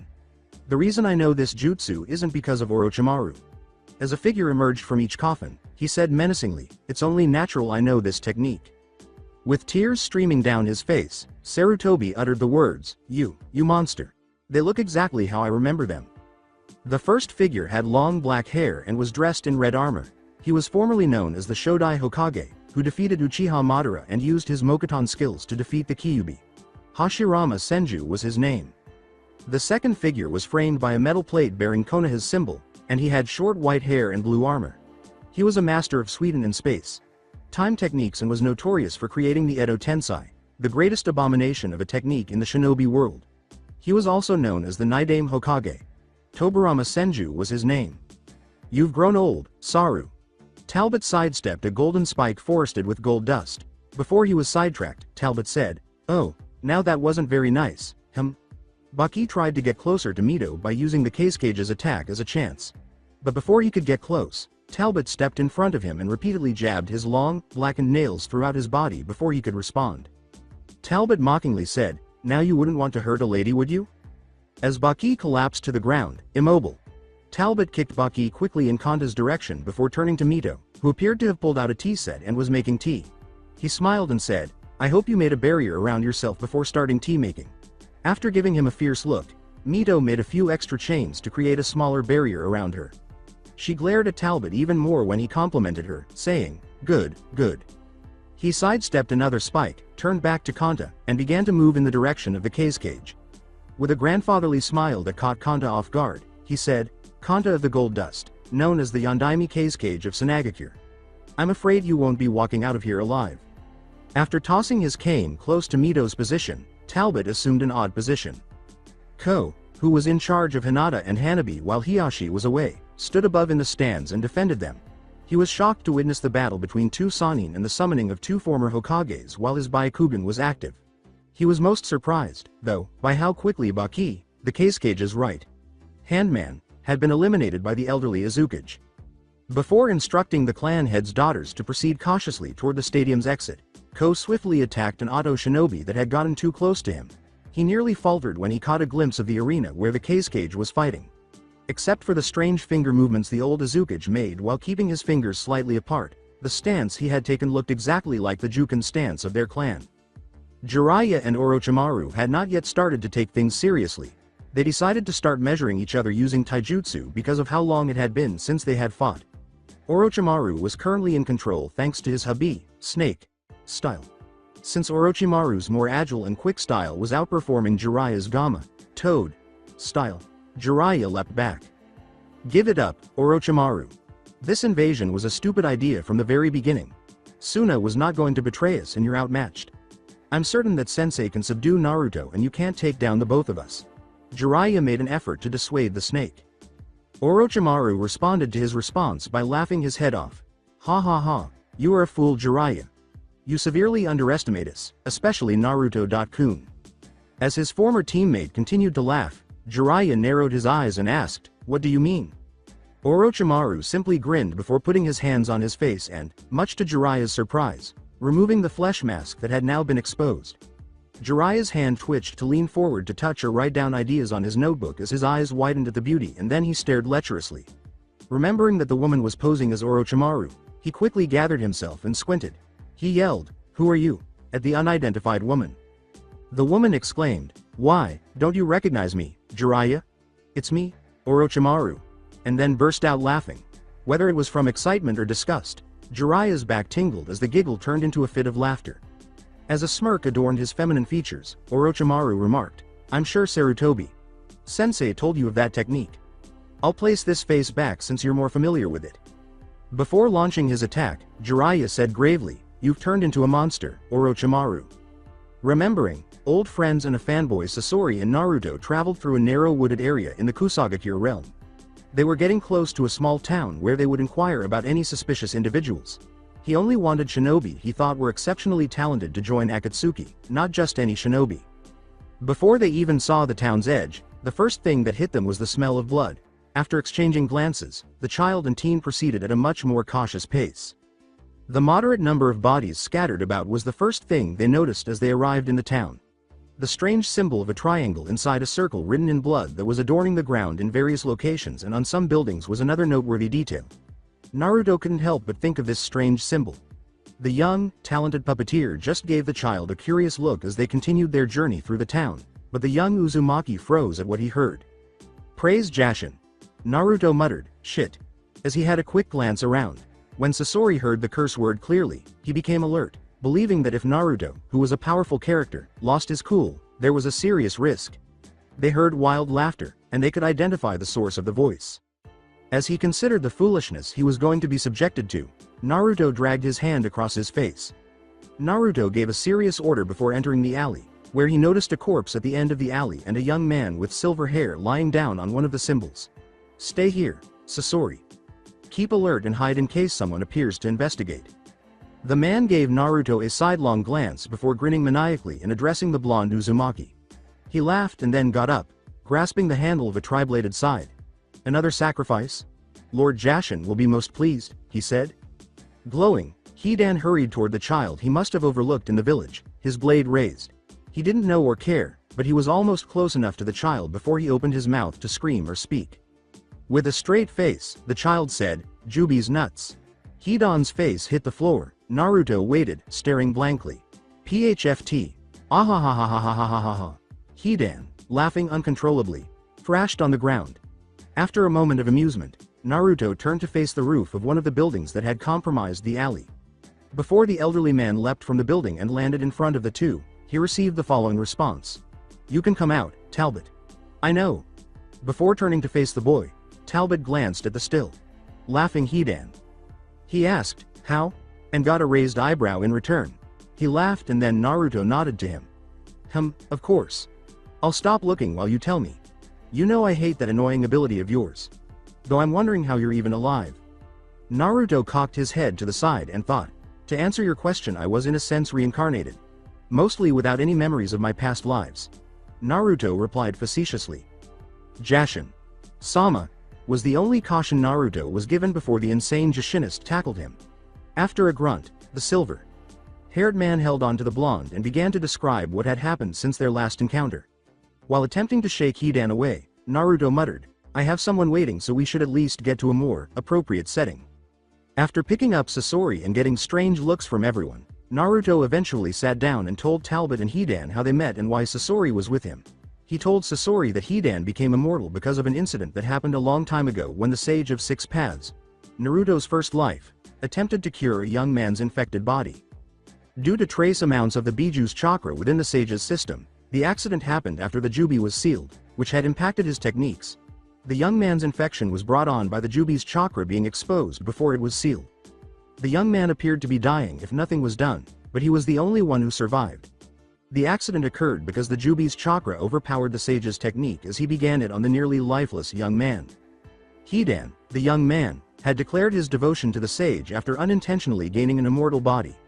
As the Sage began to disseminate the knowledge of chakra, the man was free to do as he pleased. The devotion at first evolved into a crush, then into love, then into obsession, then into godly devotion, and finally into a combination of all of these. After the story, Sasori shifted uneasily in his chair before he inquired about Talbot with a hint of nervousness. Naruto stared at Talbot, unsure of how or why the man was still alive. Talbot gave as brief a synopsis as he could. He was a friend of the Sage because, prior to the Sage's discovery of chakra, he had been spared from being crushed by the Jubi. Before relocating to a small farm in what is now Tsuchi no Kuni, Talbot had begun a family with a girl from his hometown following the Jubi's sealing. They had gone to deliver their goods to a nearby town when they were attacked by a clan while his wife was pregnant. He was blinded on the road after the clan killed his wife and unborn child. He had trained to exact revenge on them after surviving the ordeal. Before going to see his friend and attempting to restore his vision, the Sage had heard about what had happened to him. The young man's eyesight was restored, and the healing process was successful, but it also allowed him to see into the future. Talbot pledged his allegiance to the Sage that day, but the Sage rejected it, claiming he had already received enough love from a young man who was almost insane but was also very loyal. Talbot honed his future sight and kept training. After destroying the clan, he was able to exact his revenge, but before he could do so, he married a woman he had met on earlier trips. His new wife had conceived a son with milky white eyes, which are now regarded as one of the most well-known dojutsu in the shinobi community. A mad Hidan visited the Sage after he had died and divided the Jubi into 9 sentient chakra beings and a dead shell. Hidan had been working on a method to give the Sage access to his immortality. Having completed the technique, he was a little late because the Sage died after instructing his children and releasing them into the world. Before asking him if he wanted to go with him to spread the word of Jashin, as he began to call the Sage in his godly devotion. The distraught Hidan had explained the technique to him. He agreed to the terms and accompanied Hidan on his journey. He continued to make time to see his family, but he stopped when it had expanded into a sizable clan and started to clash with the others, particularly the Uchiha. After telling all the stories, Naruto nodded before turning to face Talbot, while Hidan was shouting praises about him and how much he had missed him, among other things. He smiled at the elderly man and said, "What do you think of becoming the leader of a certain village I plan to revive?" Kanta frowned and squinted at the elderly man in front of him. No information about a stray main branch member, much less an elderly one, has surfaced. He knelt down and waited for the Hyuga to move, shaking his head. He glanced in Baki's direction and scowled at how easily his opponent had rendered his Jonin inoperable. His method appeared to produce results that were comparable to those of the typical Jukin. However, why use multiple taps rather than a single kill? Why the strange posture? He thought. Pulling himself out of his reverie, Talbot said, "If you won't make a move, I guess I'll have to start." He was startled by the old man's speed and leapt back to avoid a frontal kick to the head. He put his hands on the ground and threw a huge stream of gold dust in his opponent's direction. Before the dust struck him, Talbot just grinned at the approaching wave as a black ink-like substance appeared to envelop him. The silence and the sensation of missing his target caused Kanta's eyes to narrow. A flash of black clothing behind him sent him running forward. His quick thinking prevented him from being poked in the back before he waved again at the elderly man, who only returned his smile. As the black substance encircled him once more, Talbot said amiably, "You'll tire yourself out this way, Kanta.kun." But unlike the previous time, Talbot vanished from the cage's view long before the gold dust could get there. Kanta's eyes widened as he looked over his shoulder, only to be poked in the side instead. He grabbed his shoulder and blinked, feeling nothing wrong with it, then muttered, "Shit." He tried to replicate his son's Suna no Tate, Shield of Sand, by narrowing his eyes and placing his hands on the gold dust beneath him, but he yelled in agony as his shoulder burned. He gritted his teeth at the pain, noting that it was the shoulder Talbot had prodded earlier. He growled at the older cage, "What is this?" With pride, Talbot remarked, "Ah, that is my special assassination technique." He explained with a malicious chuckle as he saw Kanta's eyes widen and his complexion turn slightly pale. It can be considered the precursor to the current Jukin of the Hyuga clan. While the Jukin can damage internal organs or close tenketsu, chakra points, of the chakra pathway, this little old version actually, destroy could be the word, though crumble or crack can define it better. It's a technique that only shows its true colors when the one affected by it uses chakra through the damaged tenketsu. He smiled like a grandfather and said, "Don't worry though, you won't have to worry about such things as you'll soon be dead." With his right arm covered in the inky substance, Talbot said cheerfully, "Now let old Talbot Oja-san help you pass on." Although it was evident that his technique was weakened, he gritted his teeth in response to the insult, manipulating his dust with his uninjured hand like a child. Making the most of the circumstance, he formed the dust into a tendril and struck Talbot directly with it using a whip. He felt a stab of pain in his chest as he watched Talbot dodge. He glanced back at Talbot, who was still far ahead of him, and grimly acknowledged that it was accurate. Talbot's arm went back to its proper position and he fell forward. Taking an empty vial out of his robe's numerous pockets, Talbot thought, 2 complete short warps and 1 partial short warp. I have plenty to spare for warp hole back to Uzu." After covering the vial with his bloodied hand and gathering as much blood as he could, he securely stored the vial inside his robe. On his way to the cage's body, he gestured for Mito to lower the barrier around her. "Now, what should I do with this?" he thought as Mito walked up to him. With genuine interest, Mito inquired, "What do you plan to do with the corpse and the other one?" Talbot seemed to ignore her question as he tapped his chin thoughtfully. He spoke up before she could slap him for ignoring her. "We'll leave the other one alive and let Suna collect him and the corpse. I think the blood sample I took will be enough for Naruto. Kun's Edo Tensai." "TCH. Very well, though you'll be helping me get back to my hotel before they notice I've been gone," she replied. As the inky substance encircled his hand and swirled into a vertical floating disc, Talbot politely replied, "Of course." Talbot grinned and said, "Ladies first." As she entered the dark portal, Mito complained, "Cheeky old man." The barrier vanished when its user was no longer there. Asuna Shinobi immediately descended to see how Baki and their cage were doing. As he passed through the portal and vanished, Talbot turned to wave at them. He was enraged. Hold on. Not only was he angry, he was raging. Tobarama's cold gaze fell upon his weeping pupil. His tone was dead and did not reveal his raging emotions when he said, "You've grown old, Saru." Hashirama narrowed his eyes and said, "Sarutobi? Is that you?" Hiruzen just wiped his eyes and looked down. They snapped back to reality when Naruto said, "As touching as this is, I did not come here for a reunion with our senile student." Tobarama nodded. Naruto commanded, "Hashirama, go restrain Jiraiya. But I want to fight Saru." Hashirama attempted to protest his directives. With authority, Naruto said, "Go. Now." As he went to assist the snake Sanin, Hashirama complained, surrounded by a gloomy aura. At the same moment that Sarutobi took off his Hokage robes, Naruto took off his daimyo robes and said, "Tobirama, let's give our dear student hell." He put a hand over the patch covering his left eye, pulled it off, and showed off his active Rinnegan. Naruto wore a white cloak with a high collar that exposed a necklace with 6 red magatama around his neck, while Sarutobi wore his ancient armor that was once emblematic of the clan wars. 9 black magatama were arranged in 3 rows beneath a stylized Rinnegan on the back of his cloak. He wore a black sleeveless shirt and standard shinobi pants underneath the cloak. He also wore black shinobi sandals. The hat, which showed off Naruto's white, streaked blonde hair, some of which spiked into 2 horn-like spikes, while the rest spiked slightly, went with the robes. Coldly and with a hint of venom, Tobirama said, "You have been a great disappointment, Sarutobi." Naruto used a pronoun that Sarutobi recognized. Sarutobi inquired cautiously, "What do you mean, R? Does he have a mental illness or has he gone crazy?" Before his breath caught in shock at the revelation of the renowned Rinnegan, he thought. The Rinnegan, just how did you come to possess it? He chose to get a better understanding of Naruto's potential threat over the hurt caused by Tobirama's remarks. He didn't need another powerhouse to assist his old sensei because Tobirama was already going to be hard to handle. Water appeared all around Tobirama, who flashed through a couple of hand seals. Sweden. Suishoha, water release. Water colliding wave. Sarutobi was struck by a huge wave that soared into the air and then crashed forward. Looks like the negotiations are over. Sarutobi scowled while performing rapid hand seals. Doden. Doryuheki, earth release. Earth. Style wall, in front of himself, he spat a great deal of earth. Natured chakra. When the enormous wave struck the earthen structure, a gigantic wall of earth rose up in front of Sarutobi. With his hands sideways, Tobirama made the wave circle the wall while remaining motionless.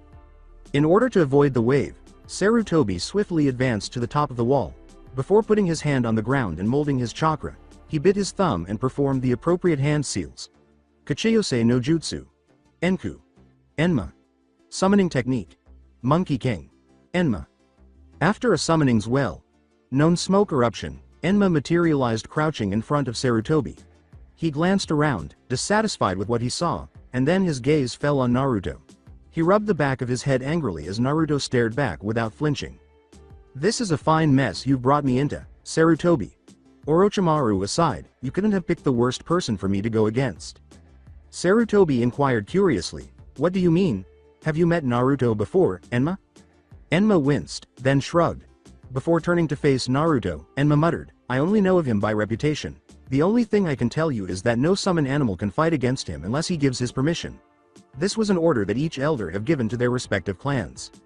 Enma called out his technique after going through a number of hand seals. Henge. Konganioi. Transformation. Adamantine Nioi.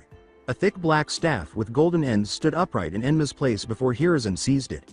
Something blasted the bottom of the sturdy wall he was sitting on, so he grabbed the staff tightly and leapt forward. Naruto said, "Shinra Tensai, almighty push," to them. What was that? Is it a Rinnegan technique or something else? Sarutobi attempted to dissect the method that had demolished his wall. As he landed on the damp tile floor, he scowled at the idea of being treated lightly. He jumped over to get close to Naruto after dodging a leg sweep from Tobirama and using Enma to block the incoming punch. Sarutobi forced Enma to stretch as he approached Naruto in an attempt to surprise him. He scowled at being blocked and heard a metallic clang. The pristine blade of Kusanagi was held elegantly in Orochimaru's hand as he blocked with all the strength he could muster. Before a clawed hand seized Orochimaru by the neck and threw him far to the side, an eye on the adamantine staff snapped open. Sarutobi seized the opportunity to strike Naruto with the staff, but he was once more stopped. Sarutobi barely had time to express his astonishment at Naruto halting his lunge with a single hand before an unseen force threw him backwards several meters. Once more, this jutsu, he pondered in exasperation. Before the Monkey King nodded, Sarutobi said, "Enma, you're dismissed. I want you to leave so you can warn the village, please, as a last favor." Sarutobi created 4 Kage Bushin as Enma vanished by dismissing himself. They performed 9 hand seals with heavy frowns and determined eyes before clapping their hands in conclusion. Before he noticed the Shinigami, Death God, forming behind him and his clones, he thought grimly, "I have to throw everything in this gamble. I just hope I can outspeed Naruto's technique. That's the Shinigami, then." Alongside Jiraiya, Orochimaru kicked the white-haired pervert in the chest to get some distance after he ducked a fist from Jiraiya. Orochimaru used the breathing room this provided to call forth the snake that contained his Kusanagi. Now holding his sword, he saw Jiraiya recover before the Toad Sannin swiftly went through hand seals. Jiraiya exclaimed, "Kaden! Gokakyu no Jutsu! Fire release! Great fireball technique!" as he hurled a huge ball of fire in Orochimaru's direction. Before the aforementioned man, woman could defend, the fiery ball of death quickly traveled to the snake Sannin, leaving a trail of broken tiles in its wake. In anticipation of a downward slash, Orochimaru thrashed and dashed toward Jiraiya while brandishing his sword, but Jiraiya swiftly stepped aside and separated from him. Orochimaru kept flailing before he collapsed to the ground, motionless. Small vibrations caused him to instinctively leap farther back, allowing him to avoid being snagged and then crushed by roughly 6 large, thick snakes that slithered through the tiled floor where he had been standing. He noticed from a distance that the burned Orochimaru was actually an Earth-release shadow clone, or Doden Cage Bunshin, drying out from the heat. "We'll both get tired this way, so I think I'd better get together with Sensei instead." Making a quick decision, he went through the hand seals for another Gokakyu and promptly released said fireball towards the group of snakes, mostly to destroy them and keep Orochimaru momentarily distracted. He was nearly on the other side of the roof when he was struck in the chest, causing him to fall to the ground after performing the ram seal for the Shunshin no Jutsu, body flicker technique. "What on earth hit me?" Jiraiya groggily thought. "What a waste, I feel like I was just struck by a drunken, angry Tsunade." As he was thinking this, big roots came up out of the ground and bound his limbs, making it impossible for him to get away.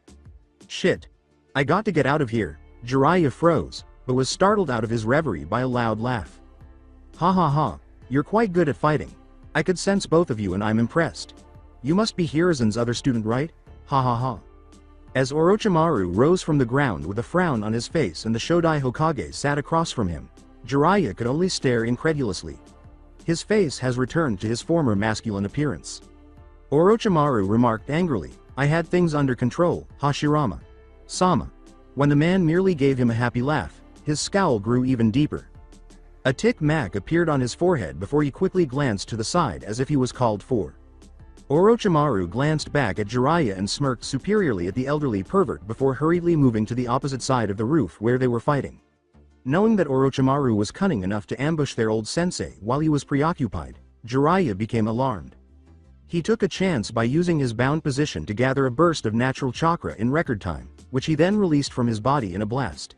He was not in danger, nor was it sufficient to transform him into a frog or enter sage mode because the natural chakra was swiftly expelled. But in reality, the blast made the wood bindings less secure, allowing him to attempt to slide out of them. With unabashed pride, a startled Hashirama watched as he identified the type of chakra that Hiruzen's pupil had released. Quickly getting to his feet, he was about to have the bindings tightened when Jiraiya slipped out and made his getaway using the Shunshin no Jutsu once more. Alongside Sarutobi before he noticed the Shinigami, Death God, forming behind him and his clones, he thought grimly, "I have to throw everything in this gamble. I just hope I can outspeed Naruto's technique." That's the Shinigami, then. He felt a chill run down his spine as he watched the Shinigami get ready and winced as its hand entered his soul. As he readied himself, he gestured for 2 of the clones to go perform their duties. After observing Orochimaru recuperating from Naruto for a while, he took a deep breath. Alongside Jiraiya was praising himself for his clever maneuver to get out of Mokuton, the Shodai. His concern for his sensei overrode the small part of him that believed it would not have been possible if the Shodai had not made the bindings as weak as they were. He coughed up blood and had his breath taken, but a blinding pain in his chest snapped him out of his gloating reverie. He was struck out of technique once more, and this time the puncher broke a couple of his ribs. Before he passed out, he was lying on the ground and saw, in blurry vision, the Nidaime Hokage approaching him. As Hashirama walked up to them both, Tobirama remarked, I expected better from Hiruzen's student." Hashirama laughed and put an arm around his brother's shoulder. "Ha ha ha, I think he was holding back. Did you know he used the basics of senjutsu to escape my wood bindings? That was so cool," he said. With a final glance at the Toad Sannin, they sat down close to the self-described super pervert and awaited the retreat signal. He should have gone all out from the start. Alongside Sarutobi giving his legs a little chakra boost, he and the final Cage Bushin ran as fast as they could in the direction of Naruto and Orochimaru, respectively. After witnessing his clone startle Orochimaru, Sarutobi saw Naruto reach up to greet him. "That tactic again. I need to be quicker." Adding more chakra to his legs, he moved his hands to the side and then grabbed both of Naruto's shoulders out of sheer willpower. As he tightened his grip, he saw Naruto's eyes widen in surprise. The words, "I've got you. This is the end, Fuin. Seal," exclaimed Sarutobi. As he spoke, the Shinigami's hand moved past Sarutobi and into Naruto, where it grasped the boy's soul. With a grimace, Naruto grasped the Shinigami's astral arm, which was attempting to take his soul away. Naruto sighed, "You've gone senile to think that it ends so easily. It's not over until your opponent is dead." Sarutobi grinned. "This jutsu will remove your soul and seal it along with mine inside the Shinigami's stomach. Our souls will fight for eternity, but it's not a bad price to pay to stop all of you. It's the end for all of us." He laughed weakly as he looked into Naruto's eyes. "Where did I make a mistake? Naruto, what happened to you?" Sarutobi pondered sorrowfully. Naruto's eyes narrowed in rage as the boy's chakra began to be innocuously released from his body, shocking Sarutobi. Before the boy's scheme could be carried out, he made a hasty attempt to remove Naruto's soul, but Naruto's words stopped him cold. Naruto's Rinnegan took on a slightly sinister tone as he screamed, "Not a bad price to pay, you say? This abomination should never have been made. Ninjendo, human path." Sarutobi was shocked to see that the Shinigami had ceased taking the boy's soul away. He glanced over his shoulder and noticed that the Shinigami had cocked its head to the side, seemingly bewildered, before attempting to tug on the soul once more. Sarutobi yelled, "What have you done?" assuming Naruto's technique was the reason the Shinigami was unable to retract its arm. Naruto gave Sarutobi a fierce look before grinning ominously. "I'm undoing a grave mistake. You see, this Shinigami, as you grimly like to call it, is a living seal, an abomination that tortures the souls of its victims for its amusement while its hunger for souls knows no bounds. And this kind of seal, well, let's just say that it bothers me a lot. Gakido, Preta path." Sarutobi was horrified when he witnessed Naruto's soul being pulled back inside, but there were other factors at play as well. As it was being pulled into Naruto, the Shinigami itself appeared to be resisting the grip. The Shinigami only took the dagger from its mouth and attempted to cut the connection to their souls, even though it appeared to be struggling. It did not appear to be in a panic. However, a third hand quickly grabbed the blade as it dropped between Naruto and Sarutobi after emerging from his shoulder through his cloak. Naruto glared at the living seal and uttered the words, "Shirado, Asura path." As the Shinigami was gradually consumed, Sarutobi was powerless to stop Naruto. After the task was completed, the summoning and the construction of the clones had consumed most of Sarutobi's chakra, causing him to stagger back and nearly collapse to his knees from exhaustion. Sarutobi witnessed Naruto collapse to his knees, demonstrating that the same could not be said for him. After searching his armor for a kunai, he went up to the young boy. With a voice full of resolve, Sarutobi said, "I'm sorry, but this must be done." His hand instinctively went to his mouth before he could say another word, catching the spray of blood from a sharp cough. The old man vaguely identified the blade that emerged from Sarutobi's chest as Orochimaru's kusanagi. He was shocked to see who was holding the blade when he turned to look behind him. "Why you? But I was sure I sealed you," Orochimaru smilingly said. "Kukuku, that was merely a clone, Sarutobi Sensei," before going to Naruto and assisting him in standing up. The only warning before the dark barrier surrounding them shimmered and then dissipated was the sound of 4 smoke eruptions. Orochimaru gave Naruto a worried look before making an odd finger motion that caused the kusanagi to pass right through Sarutobi. His hands were smeared with his teacher's blood as he seized the bloody sword as it approached him. Before vanishing in a Konoha Shunshin, leaf body flicker, Orochimaru said, "It seems we have overstayed our welcome. Yane, Sarutobi Sensei." Little leaves fell in his wake.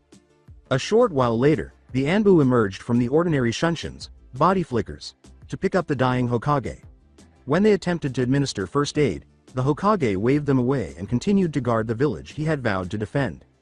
Sadly, he thought, "I'm too old to keep protecting them. Someone new has to take up the mantle." He gestured for the Anbu commander to approach and uttered the 5 words that would determine his village's doom.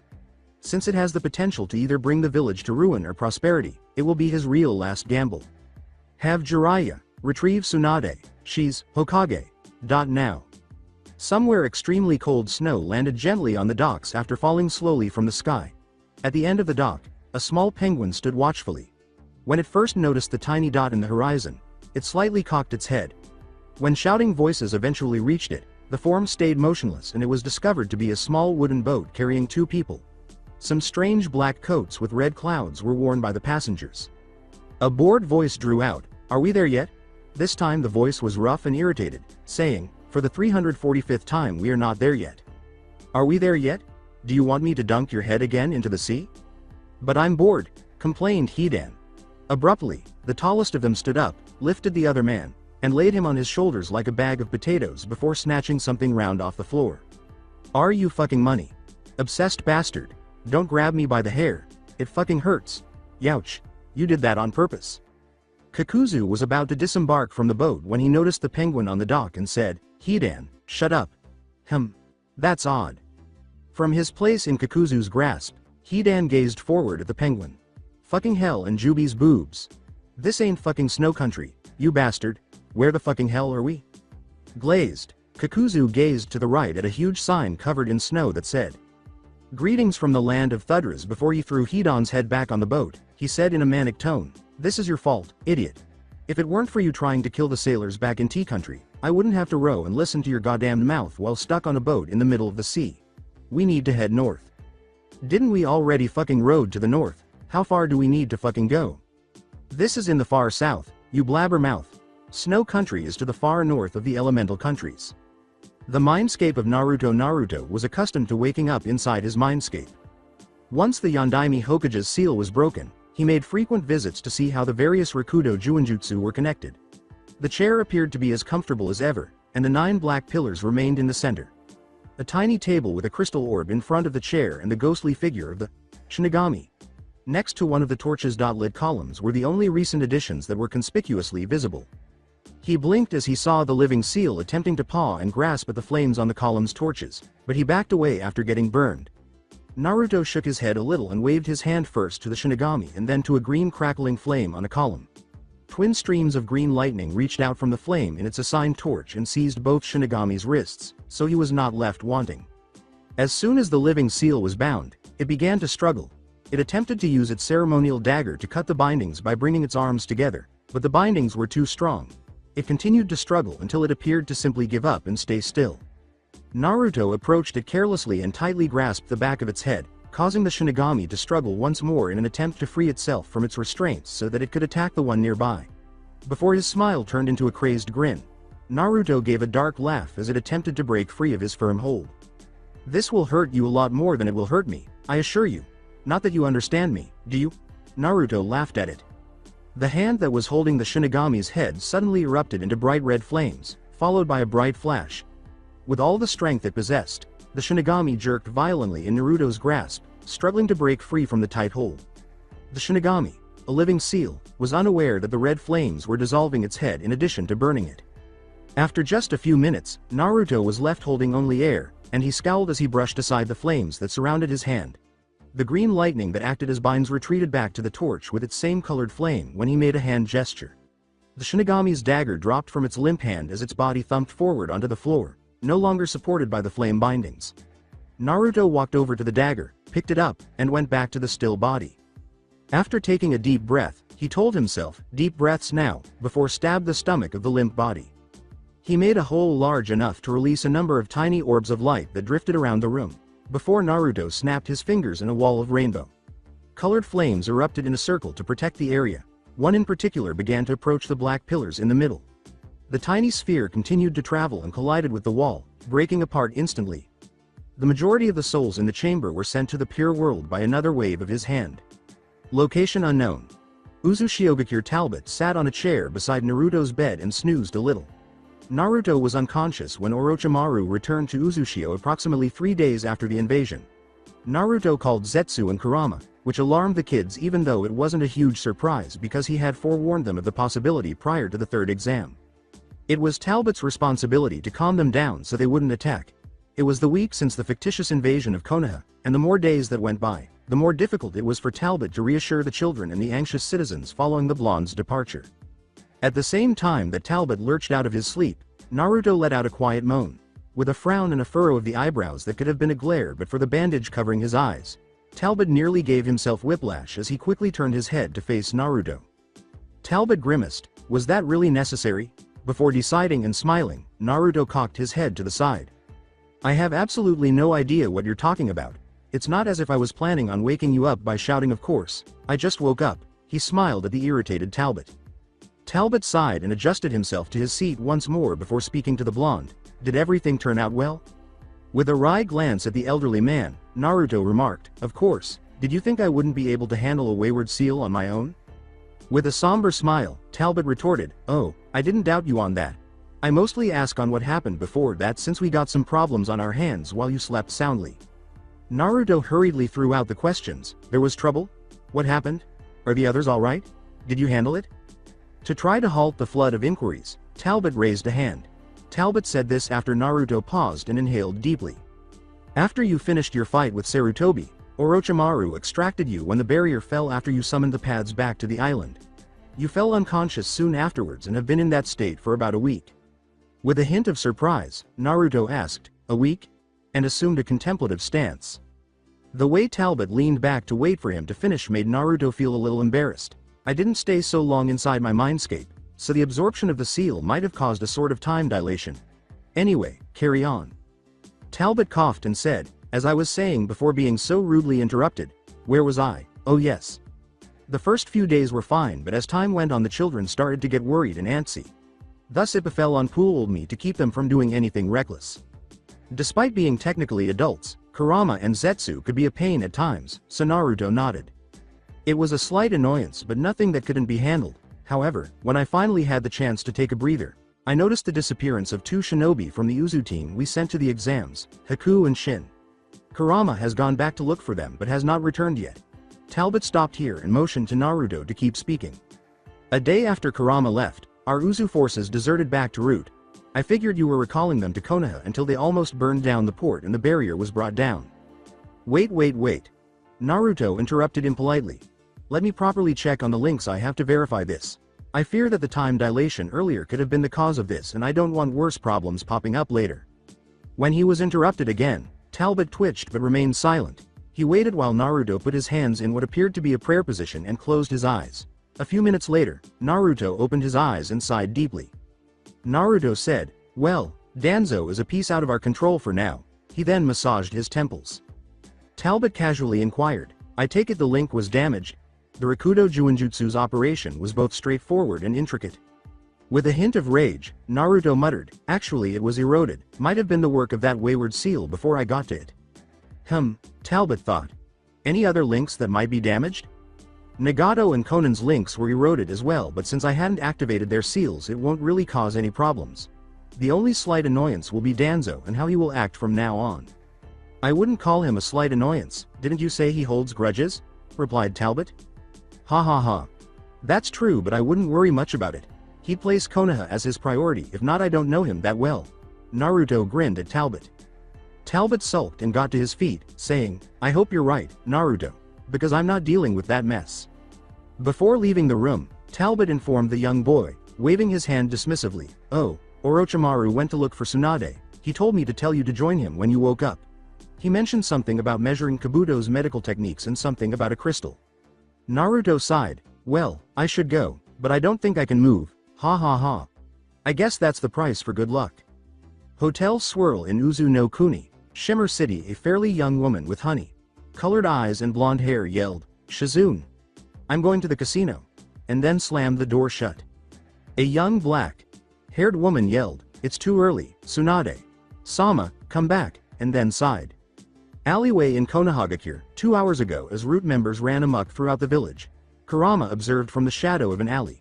He mocked their feeble attempts to patrol the village and look for spies. The redhead hummed, focused on his surroundings, then flashed a wild smile and ran for the village gates. He thought devilishly, I can at least make this trip worthwhile even though I didn't find Shin and Haku. Road. After 2 hours, Kurama observed from the underbrush of a nearby tree as Jiraiya guided Kunato along what seemed to be the Rasengan's initial steps. It's so dull, Kurama thought. His cover was nearly blown by a sudden glow emanating from his pacifier. From the corner of his eye, he saw Jiraiya turn to look, and he leaned back deeper into the leaves. Knowing that Naruto had woken up, Kurama grinned as he glanced down at his pacifier. Current time at Uzu no Kuni, Shimmer City's UXU headquarters. The masked figure of Hino left the building wearing his standard outfit, which included a blue cloak bearing the symbol of Uzu no Kuni, which identified him as one of the 6 whirlpools under the daimyo, and a white mask with slits for his eyes. He turned right and proceeded down the main road. occasionally nodding his head in greeting to those who waved and those he passed. He appeared to be taking a leisurely walk to onlookers, but that was not the case when he stopped in front of a modest, typical tea shop. The elderly woman who ran the store welcomed him with joy as soon as he entered. With a small bow, the elderly woman said, "Good morning, guard.san. We are honored to receive you in this humble establishment." Hino answered, his voice a little muffled by the mask, "Thank you. I'll be waiting for someone here. Please send some green tea to my table." The elderly woman smiled slightly and said, "Right away, guard.san." She then went to get the drink she had requested. Hino walked over to the chair that would face the entrance and sat down in the farthest corner from the exit. After delivering his tea a few minutes later, the elderly woman went back to the back room. The man shifted a moment later and then sipped the hot tea. With a disapproving tone, Hino said, "Orochimaru, take a seat instead of breathing down my neck." Orochimaru sat down beside Hino and said, "Kukuku, it's just so interesting to see you use the pads." Orochimaru complained, "And you don't let me study its workings." To Hino, it sounded like a child complaining. Hino asked the snake Sanin, "Where's your apprentice, by the way?" Orochimaru just brushed him off. "Somewhere around. I told him to busy himself." Hino sighed. He warned in a somber tone that caused Orochimaru to laugh uneasily, "Just keep him away from the citizens or I won't be happy, not at all, of course." Curiosity prompted Hino to inquire, "Did you find Tsunade yet?" "Ah, not yet, but I think she will turn up soon. You have casinos here, so she won't be far after learning the island is open for anyone to come." Hino gave a nod. "Quite true. I still blame Hashirama for spoiling her. She wouldn't be running around sulking around if he hadn't spoiled her and taught her to gamble. I sometimes think she inherited his bad luck." Hino let out a sigh of despair. 3 people entered just as he was ready to take another sip. He examined them and cleared his throat. When he noticed their headbands bearing Kumogakure's symbol, he said, "Can I help you, Shinobi.san?"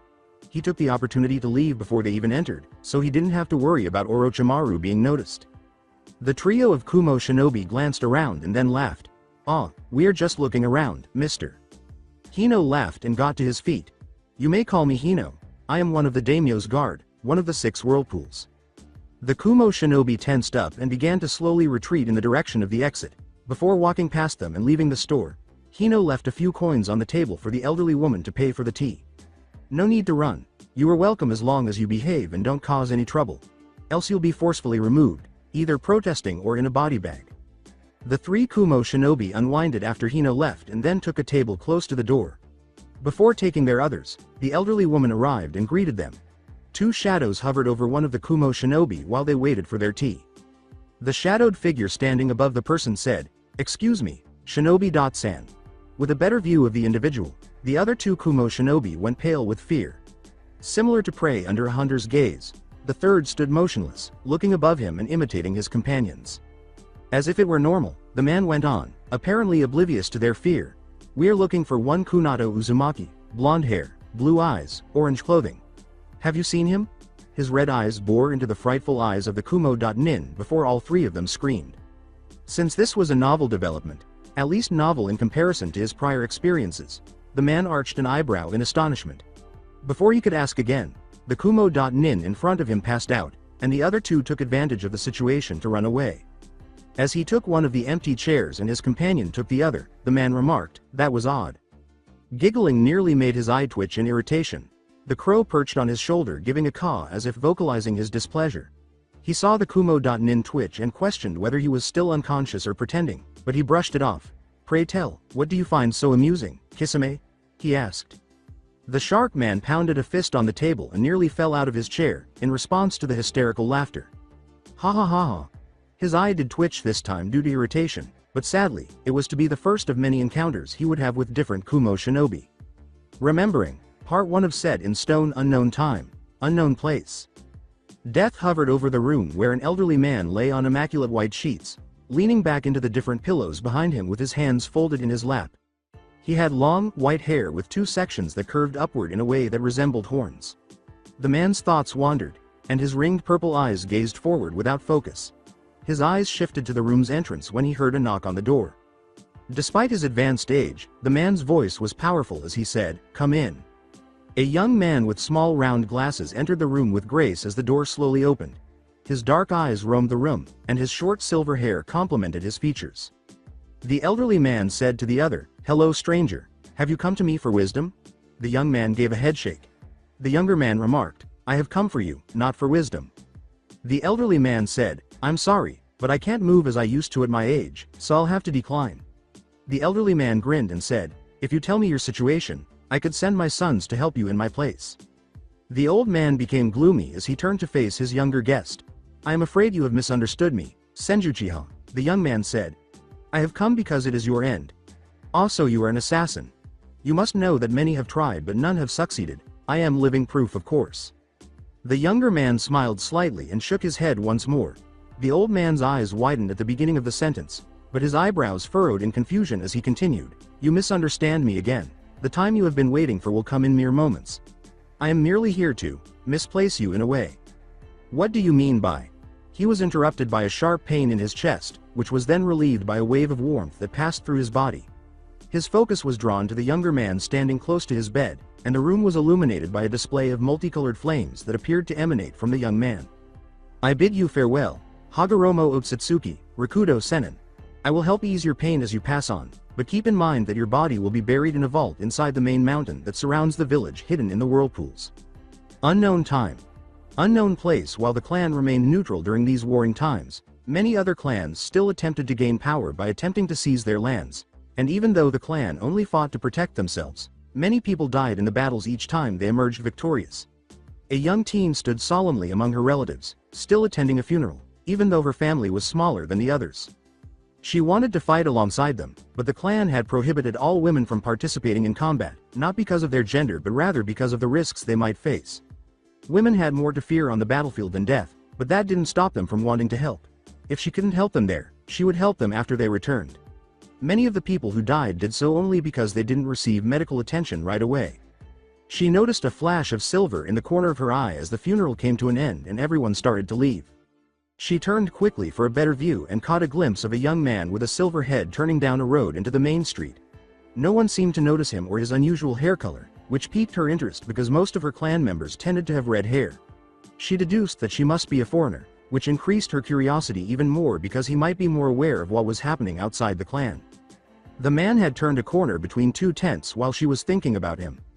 Kuso, she said as she ran after him, but as she turned the same corner, she saw another man, but not the one she was looking for. The man seemed to be unconscious or sleeping, so she moved to wake him up, but before she could make contact with him, a faint metallic smell hit her, and she gasped when she noticed that his left leg was missing and bleeding rapidly. She threw caution to the wind and slapped him on the face to wake him up before taking a medical kit out of her bag. The man moaned from the blow, but he was still unconscious.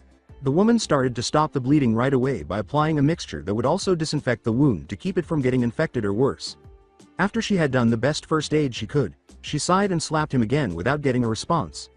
Then, with another weary sigh, she dragged him back to her house. After 20 years there was a red-haired woman with a calculating gaze on the battlefield, followed by 4 women of the same color, all of whom had a white cross on the right shoulder of their uniform. They were all tense when they heard a rustle from the right, and an armored man emerged from the bushes behind them. The 4 women behind the calculating one hurried back, while the one left behind simply removed a number of needles from her sleeves. I've been told all your tricks, Uzumaki, the man yelled and then slashed down at her head, and the woman narrowed her eyes at him as she ducked to the left, the blade unfortunately cutting her right arm. She winced in agony before launching the senbon at her opponent's shoulder, but the man was more skilled than she thought and blocked the senbon with arm guards on his left arm. According to what I've heard, your head will fetch a high price. The man smiled gleefully before rushing once more to cut her down with a diagonal slash to the right. He was completely taken aback when she failed to dodge or block, and the blade sliced into her skin, leaving a large gash across her torso. She didn't scream, but when he looked at her face, he saw a fierce determination and the most evil smile before she struck a new batch of senbon into his skull. Chiyu. Sama. Wisps of smoke seemed to emerge from the edges of the wounds as they steadily grew smaller and smaller until not even a scar was left behind, only smooth flesh. The 4 women yelled before rushing to the bleeding woman. A hand held up their worried questions before a hissing sound was heard. Chiyu gave the 4 a gentle smile and said, "As you can see, I am perfectly fine, no need for worries." The 5 of them turned to face the man's origins after hearing another rustle, tensing up in anticipation of another attack, but none materialized. They took another look around and nearly missed a glimpse of a man with silver hair before he vanished. "Let's return home, dears," she said, shaking her head and noting that she would include the odd sighting in her report. The women appeared a little let down, but they still obeyed. Tomorrow, you'll be working to heal the warriors arriving while I go to the front lines. On that day, her mother will tell her how she met her father after he was hurt in an alleyway and helped him recover. She never connected the silver-haired man her mother had met with the one she met that day in the forest. That's it for today. I hope you guys enjoyed this great story. See you in the next one.